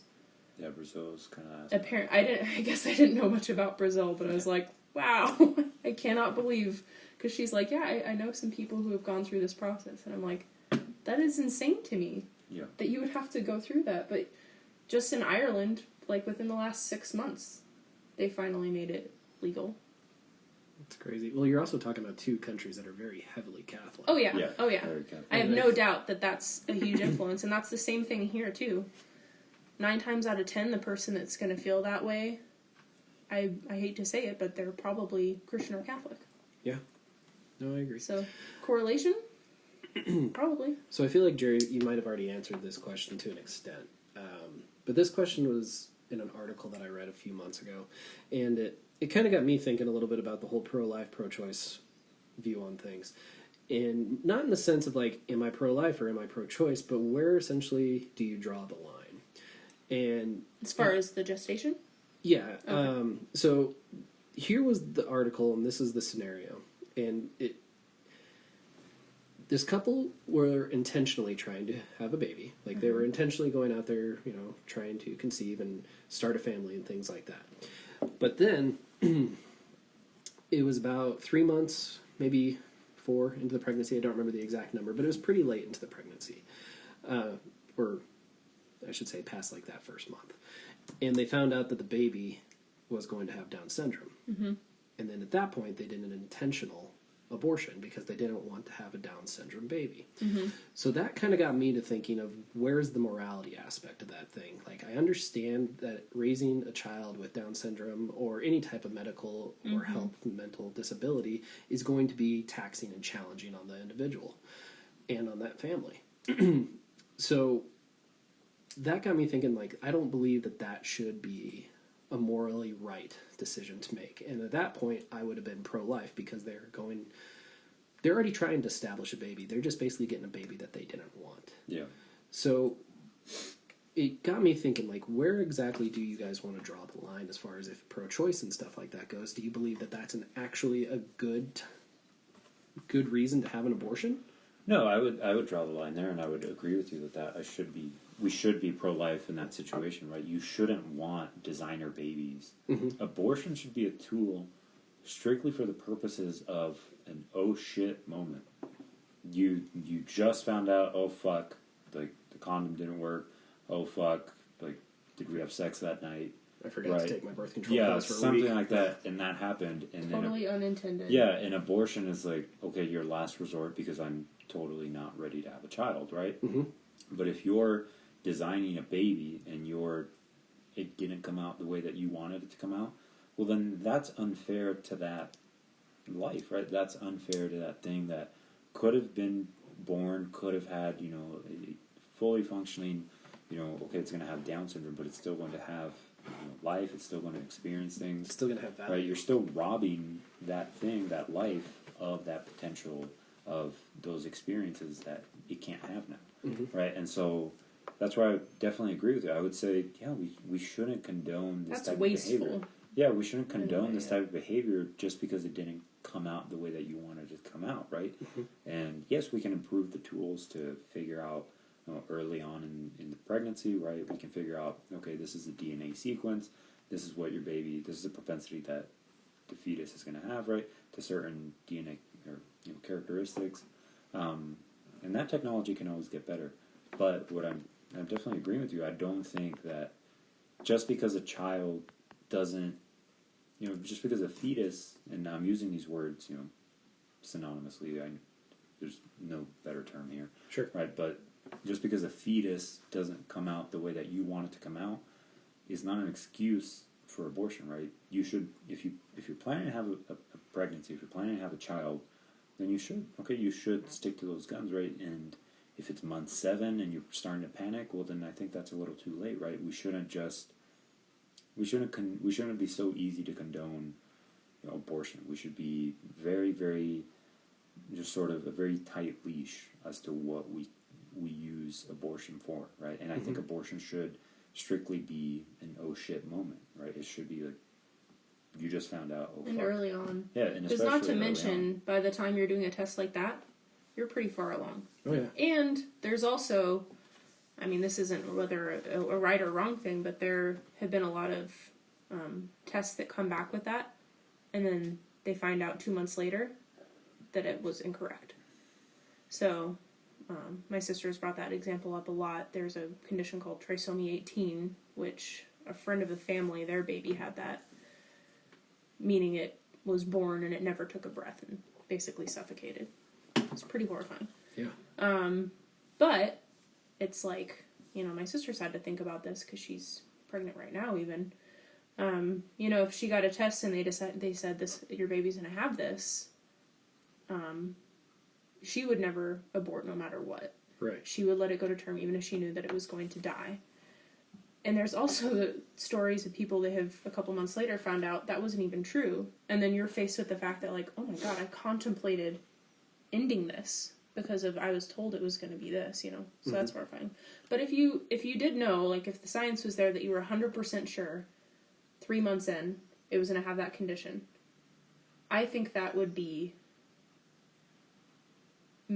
more of a mentally sound decision for yourself to not put yourself through carrying a baby to term and going through labor, knowing that your baby was going to die a minute later. Oh, I think yeah, that but that's would be different than the Down syndrome thing, though. Yeah, but just talking in general about the genetic testing now that they're doing on But how fetuses. do you feel about the Down syndrome thing? Because that is an interesting question. Okay, you're 2 months into it, and you fully expect to have a child, and all of a sudden they tell you, oh, but your baby's going to have Down syndrome. No, I'm with you guys on that. I don't think that... But is it, though? Is it that crazy of a decision to say, well, okay, I don't want to have a child with Down syndrome? At that point, it seems very selfish, but do you want to have that life? That's the argument against abortion in general, is that it's the ultimate selfish act.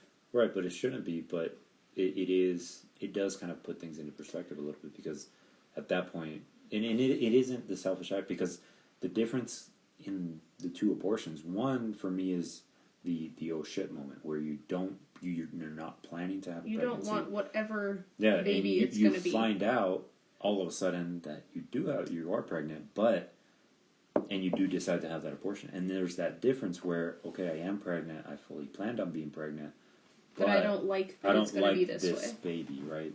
They tell you something about the child, and you're like, well, I don't really want to deal with this. Yeah. Right? Like, is that too selfish? Are we not ready to cross? And I can kind of feel for the parents, right? Because dealing with a Down syndrome person is very, very difficult. You're not going to develop the relationship that you want. It's not going to be a normal relationship, right? You're not going to have that. So it's a lifetime commitment. I would agree, but I would pose that question, I guess, is, what do you guys, is it too selfish?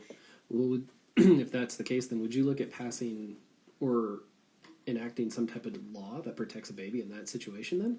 No, because I think laws are so difficult to write, and they're so difficult to get correct, right? When you start to bring the government in, right, you start to get so many opinions, and you start to get people who aren't scientists. They're not. Anatomy is very difficult, and especially, like, I took an anatomy class when I was a junior, and we learned a little bit about pregnancy and why women get pregnant. And that whole process is extremely complicated, and difficult to understand. And lawmakers aren't experts at that, right? They're not experts in gestation. They're not experts in pregnancy, right? And even a lot of things that Kelly's bringing up, right? I have never thought about, right? Like the in vitro thing, it would never occur to me, right? And so it's difficult to say, okay, bring the government in, because the government is either going to do too little or too much. And so I think it just has to be a cultural thing. I think we just have to make it as unappealing to have an abortion because you found out your baby's not the perfect baby, right, as anything else, right? It has to be as unappealing as being a white supremacist, right? Something like that. Like, that's like, you can't. Well, in general, it should be a very rare and last resort kind of option. There should be such easily accessible birth control across the board and so much education around it that it's a rare thing. that you wouldn't have it be such a common thing that women have had. I But know that would be ideal. so many women. Yeah, that would be the ideal situation, but I think this is more, it already happened. How do you deal with it? I know, but I'm just talking like in an idealistic society, since we're talking about, regressing, what would progress look like? What would progress look like as far as abortion or as far as birth control? Well, they kind of go together, don't they?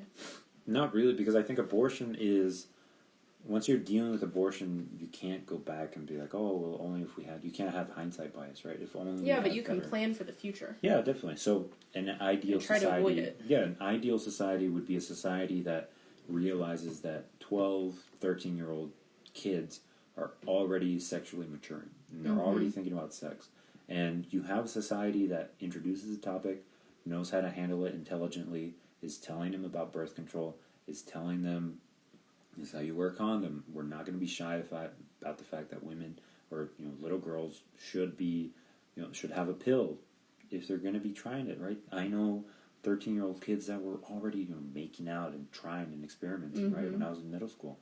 And we shouldn't be shy about that fact. We should, okay, it's happening. Let's deal with it, right? Yeah. So that would be an ideal society. Just not liking that it's happening is not Yeah, helpful. exactly. Just because you're uncomfortable with the fact that teenagers or preteens are thinking about this doesn't mean that we can just bury it under the rug, right? Right. And so, Still treating it very taboo. yeah, exactly. We can't tepidly approach this. Right? We have to have a concrete plan and say, okay, this is happening.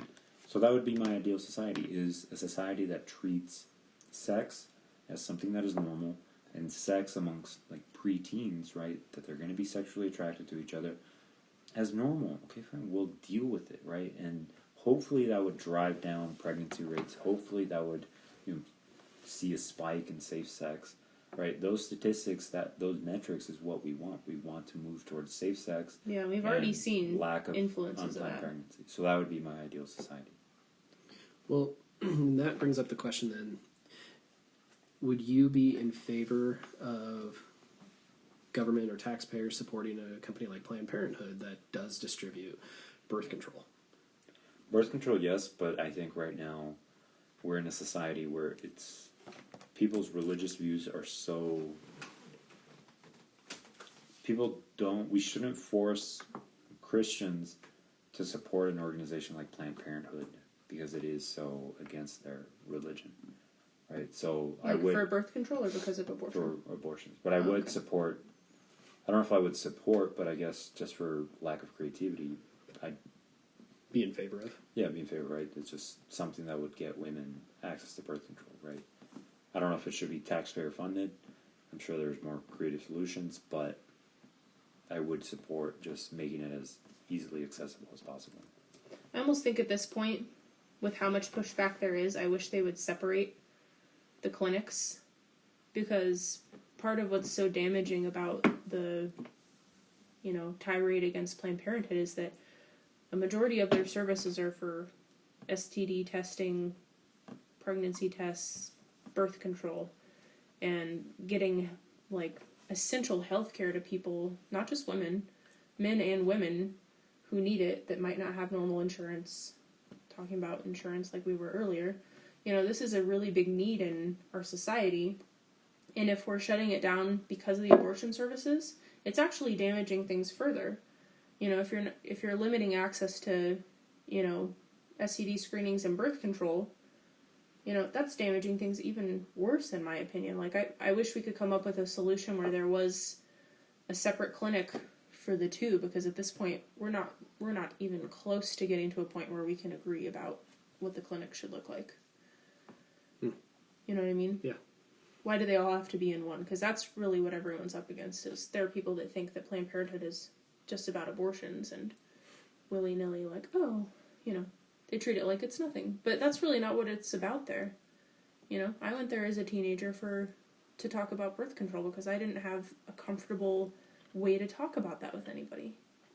I think it's a very valuable service, and it's something that, since we don't have a really, really good system in our schools to talk about it, and for some parents it's a really taboo and uncomfortable subject, it was nice to know that I could go there and get good information so that I felt comfortable about it, Yeah, no, it makes absolute sense. I mean, you don't want to get the wrong information. Yeah, I wasn't an 18-year-old going there for an abortion. I was going to ask very basic questions that I should have known probably 4 years before. It's kind of ridiculous. Is it like that scene in The Office where Dwight and Angela are asking Toby about anatomy? Toby's like, our public school system has really failed. And that is 100% true, because everyone I talk to, not that I'm talking about this with a lot of people, but everyone had a different experience, like, with their health classes of, like, what was discussed. It's either, like, from Mean Girls, where it's the gym coach. It's like, if you have sex, you will get pregnant and you will die. Or it's people that are, like, they can't talk about birth control or anything, and they say you have to be abstinent. Yeah. I feel like there's, like, nothing in the middle. Our gym coach showed us pictures of what STDs look like. Yeah, and I'm like, that's how it was first. What does this accomplish? I don't understand. Yeah. Well, scare tactics, I suppose. I I guess. thought everybody had AIDS. Everybody's got AIDS. Second you touch someone, you're gonna have chlamydia. Yeah. And your brain will suffer. So we haven't really heard your opinion on anything. My opinion on abortion? My view definitely has something that can offend people on both sides of the aisle. So it's one Well, of those join the things. club. Like, who should I offend first?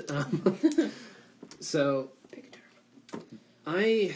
I do have a very libertarian approach when it comes to it, and that's probably because I am a libertarian, but I believe that people need to be responsible for their own choices. And that being said, I can only be responsible for my own choice and the choices that I do.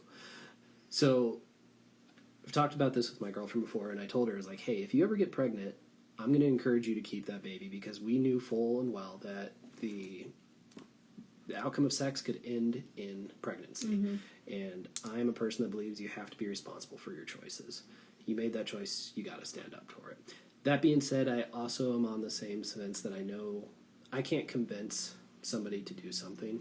So if she wants to go down to the clinic and have an abortion, end of the day, I can't stop her, and I'm not going to try and stop her. I'm just going to tell her, I encourage you to keep it. We made a choice. We need to be responsible for that choice.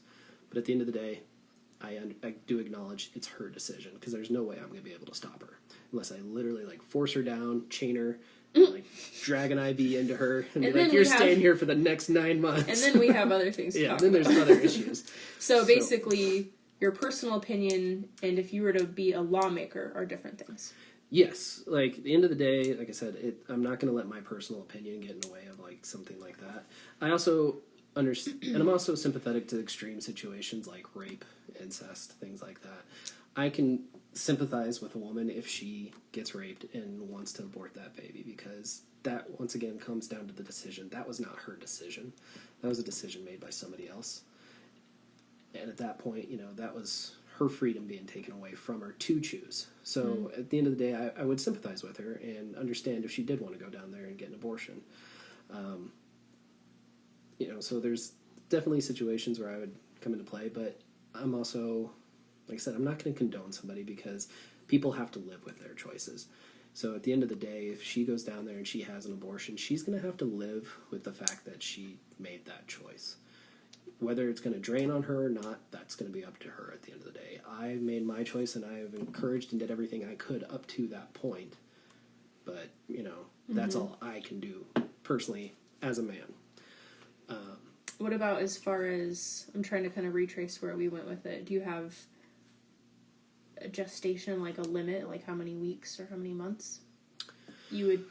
Whatever would be those safest, situations? I think, for the woman, if that's the case. So I don't know if there's a time period that it would be, considered safer, and I think 20 weeks is what's generally considered to be like the guided timeline. All of it's safer than actually having a baby. Well, that's even up until like the last several months. Labor and childbirth still kill more women than abortions Interesting. do. Did not know that. Maybe we should look it up, but I'm pretty positive that's true. But I think it's less about safety and more this visceral response that we all have. Where we're kind when of it looks like an this egg, is really icky. like an egg yolk, and when it looks Yeah. like a baby. Yeah, exactly. Yeah. And so it's not necessarily about safety, and there is a safety aspect. That is something that should be more considered. about this sort of visceral response that we have. Well, if that's the case, then I think right now it stands at 20 weeks. I'd be okay with that. Yeah. That answer at 20 weeks. Like I said, unless it's in maybe extreme circumstances of like rape and stuff. But I feel like if at that point, if they don't know that they are pregnant up to 20 weeks and it's been the rapist baby, I feel like there's probably something else at play at that point. Although there's an entire show called I Didn't Know I Was Pregnant. And when I was 15, that terrified me. Because I'm like, how can you not know? But apparently, it happens. So that's kind of my view. Okay. And, that question I asked you guys, obviously I'm very in line with you as far as I don't think that that's right for a family that's trying to have a baby and they find out it's Down syndrome, or if they find out it's autistic or whatever, and they're like, we're going to go ahead and abort this pregnancy. I think that is morally wrong. I don't know if I necessarily think there should be a government-sponsored thing for contraceptives or anything like that, or, the government funding a Planned Parenthood, but I would be in favor of, insurance companies, something like that, making it easier for people to get essentially contraceptives and things like that as well. Because I feel like right now when it comes to insurance, it's all sorts of fucked up when it comes to the reproductive aspect of things, because they choose that, or they look at that as more of, it's like that's a choice you can make type thing. I think it's a money thing for them right now. You have companies that are claiming religious affiliations in order to avoid paying for contraception and basic women's health care. Yeah. But that's just an incentive problem. We have to figure out how to incentivize companies. How do we reverse that? Yeah, and all of it is just an incentive problem when it comes to healthcare. I think it should be treated just like preventative medicine. Yeah, but I would agree more with JMO about the libertarian aspect. Then you do have to be responsible for your choices. I guess the only thing I would push back on is, it does get into gray areas where a couple isn't intending to have a baby and they're doing everything that they can to not have a baby, but mechanical failures, right? You have broken condoms, you have forgot to take my pill, whatever it was. That's where you should, right, be able to have that abortion. Like, should you have an 18-year consequence? Yeah, exactly. For forgetting your pill one day. Right? And, and less responsible people, we should try to incentivize them to not have unprotected sex, right? So you have uneducated populations, right, especially in poor areas, right? You have inner city kids just having sex, and they're having unprotected sex, right? I think having kids super early. Their choices are, again, we get into choices, but they have kind of a limited capacity to understand their consequences, right? When you're 15 and you're having sex, and you're like, oh my God, I'm finally having sex, versus, somebody like myself who's 28 and knows the long-term consequences of having a child, right? That's very different. And I think we should pay more attention to the 16-year-old saying, I finally get to have sex, but doesn't quite understand what it means to have a child at 17, right? I would also argue with those same kids, you got to teach them that abortion is not just like another option as far as birth control goes. Yeah. Like, oh, you accidentally got you pregnant, let's just go down there and get you aborted. Yeah. No big deal. I feel like if you're going to teach them, the rights and wrongs of sex, you also have to teach them that this is a big moral... It's really serious. Yeah. Like, this is not just another cop-out to having sex. Like, so no, I mean... Yeah. I can see your point of view, and I see kind of what your argument that you're making there. And that does come down to, I think, what you mean, like an education aspect of things. And people do need to be educated. Can't afford it, because abortions are expensive. Yeah. And when you're 16 and, if you're a kid, 2 kids, how the hell are they going to afford a $1,000 abortion? Imagine trying to bring it up to your parents. Like, hey, especially when you're already in a lower income community. Yeah. And maybe only have one parent? Yeah. Your mom works 2 jobs, and all of a sudden you're asking her for $1,000. Well, and it's also become super normal to have kids super young. Yeah. Like, it's become status quo. And people don't see, okay, it's a short-term consequence that, okay, I have to pay $1,000 versus the 18, 20-year consequence of having a child cost you $300,000 or whatever a child costs at this point, right? And so, that is something that people don't weigh as heavily. Yeah. They don't quite understand. Here's kind of an interesting question. This isn't about whether you agree with it or not. You've heard of Plan B. Yep. The Plan B pill. Morning after pill. What do you think of that? Do you think, not thinking in terms of pro-life or pro-choice, do you think that is technically having an abortion? I don't think it's I mean, it's the same thing. Like abortion or pregnancy. Abortion just means that you're pregnant and you aborted the pregnancy. But at that point, Right, you're but- so early on, you don't know. Yeah, but it's the same thing. Though. Even if you know or you don't know, like that we put too much emphasis on the cells that are gestating inside of the woman, right? So the Plan B thing, okay, that can be a viable option, but again, we should dissuade people from having unprotected sex. We should incentivize or persuade people to use all that protective stuff, right? I guess maybe I should phrase it differently. Could that be a good option to present people who are really anti-abortion? If we can scientifically be like, this is not like having an abortion. The argument that people have, especially the pro-life people, and religious pro-life people. There's pro-life people that I agree with a lot, but there's also the religious pro-life people that say, God knew you before you were born. You're murdering babies if you murder a small collection of cells, right? They're making this false equivalence, and those people, I think, aren't looking at it realistically. They're not looking at it reasonably. They're not saying, oh, yeah, of course I understand the difference between, a small collection of cells undergoing meiosis versus a fully formed baby that is, born after 9 months, right? They're not looking at that rationally. So your argument that can we present Plan B as this euphemism for abortion, right? It might work, but not really, because they're not looking at it like that. They think that God put some kind of spirit into this,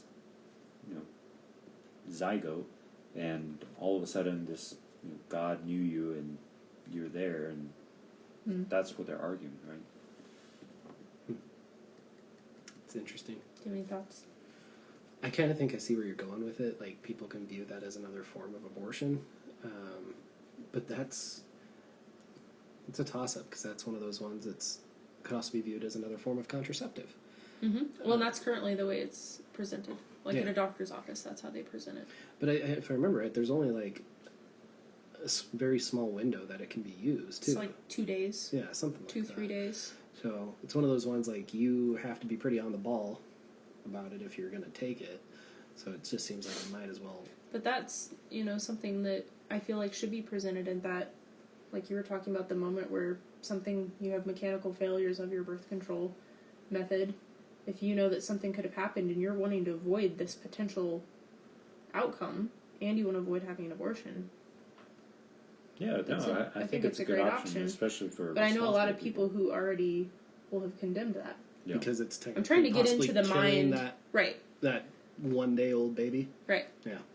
Which, I don't know. That's people get really extreme about it because there are people that believe that IUDs are also like having an abortion every month.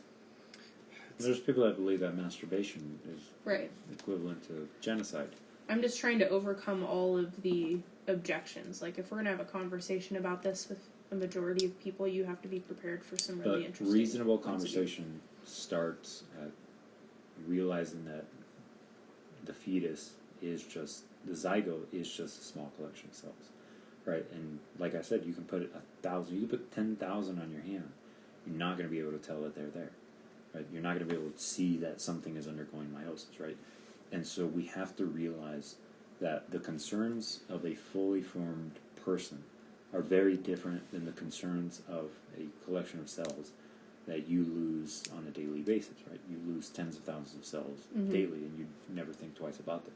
So that's where a reasonable discussion about this starts. And that's where I do think you can branch off and think about things like consequences, right?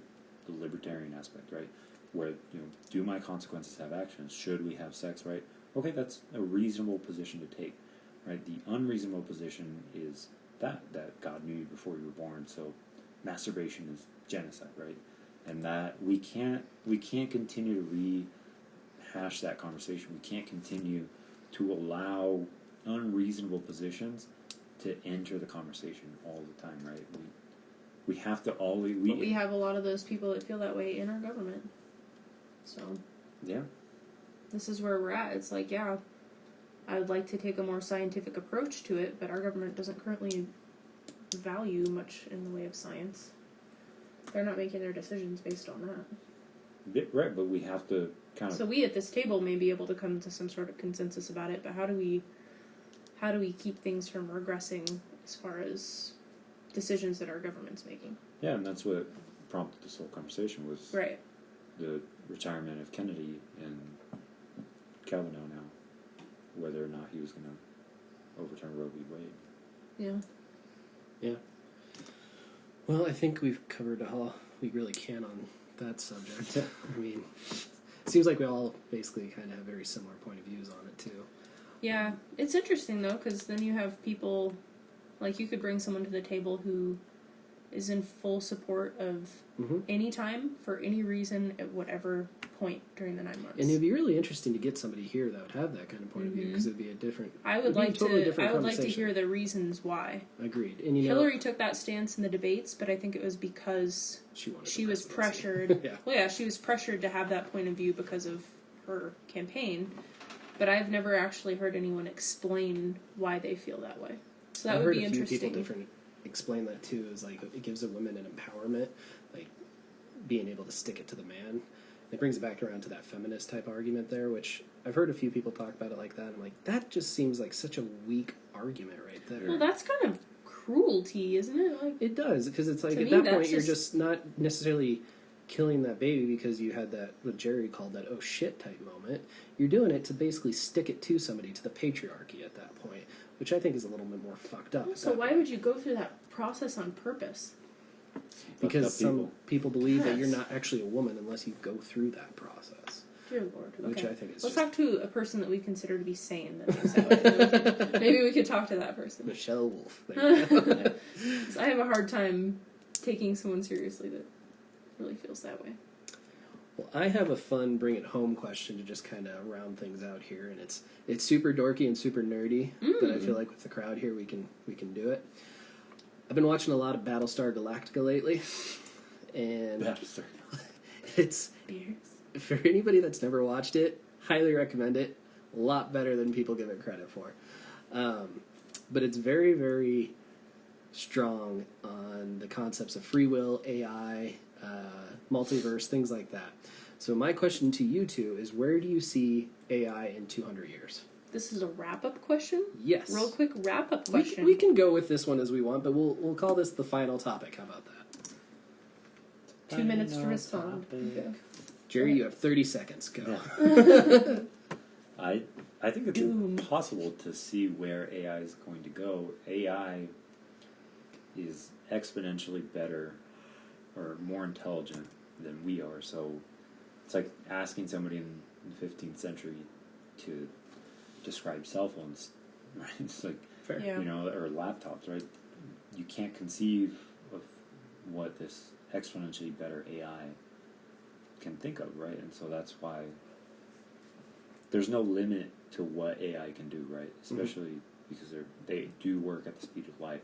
They are exponentially better, faster. So it is difficult to think.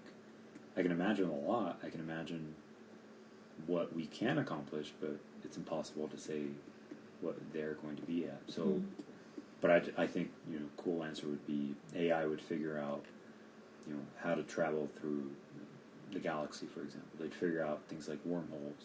They'd figure out, hey, I'm going to get out of this planet and just colonize an empty area of space, right? That'd be something interesting, and I think AI can totally do that. Or they can do the opposite and slow down the burning of the sun and make sure that Earth doesn't singe off in some cruel joke. Make sure that 4 billion years 4 later. billion years later. I think that we're currently obsessed with AI having a physical form, and I can imagine a future where AI is extremely advanced and possibly running the show, but not necessarily in any kind of physical form. But how hard would it be to take things over just from a computer? Our world runs online. Try to operate your bank account without internet, or basically the ability to electronically source your funds, know where they are, things like that, Have to go back to balancing a checkbook. Right, and having physical money. Like, I could see it, like, doomsday scenario, AI has taken over most things, and there's a somewhat small human resistance where we're living like nomads and trying to live under there. So was that Umbrella Corporation? Something like that. More realistically, I think that we'll be able to use AI really in our benefit, and it'll end a lot of poverty, starvation, and further us into, like you were saying, into outer space. It'll take what we can now imagine as far as where we can go in space, and we'll be able to go exponentially further. I think that it'll be more of a positive thing. I think it's more fun to write a sci-fi novel about it, where it's a doomsday scenario. But the problem with that is that it's not necessarily a doomsday thing. Is that when you're talking about AI and when you're talking about doomsday scenarios, it's not that we're thinking that Terminator is going to come around and kill all of us, right? That's not the doomsday scenario that most people are talking about. You're talking about job loss and stuff. It's not just job loss, but the problem is that because AI is exponentially smarter, its interests might not align with our interests. Almost definitely won't. So by definition, and so for example, an ant colony could be surviving perfectly in some piece of land. Nobody's bothering it. It's not bothering anybody. But we come along as land developers and say, "Oh, let's build a new apartment complex here," and without a second thought, we totally demolish the ant colony, right? And so that is the same problem here. Is that artificial intelligence? We could be surviving with artificial intelligence for the next 1,000 years, whatever it is, right? We're just coinciding, and it just happens to be that relationship. But if artificial intelligence all of a sudden hatches up a plan and says, "I need this for this," and decides to destroy us, there's not much we can do. And that's the doomsday scenario, right? Is that it's going to be so advanced that we're not going to be able to think. We're not going to be able to modulate AI in a way that we would want it to modulate, because it's not going to let us. It's just going to outsmart us and outwit us. The same way that an ant colony can't deal with land developers, right?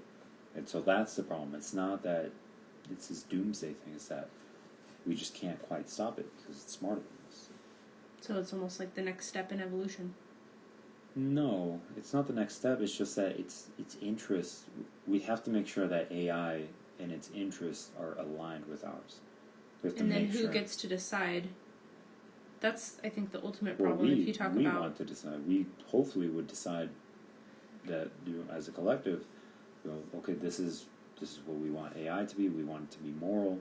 We want it to be ethical. And that's a problem that we have right now, is that the people deciding are the coder dorks, and we're not quite sure what they're thinking. We're not quite sure, hey, what is this coding person, the person making the algorithm, what are they thinking, right?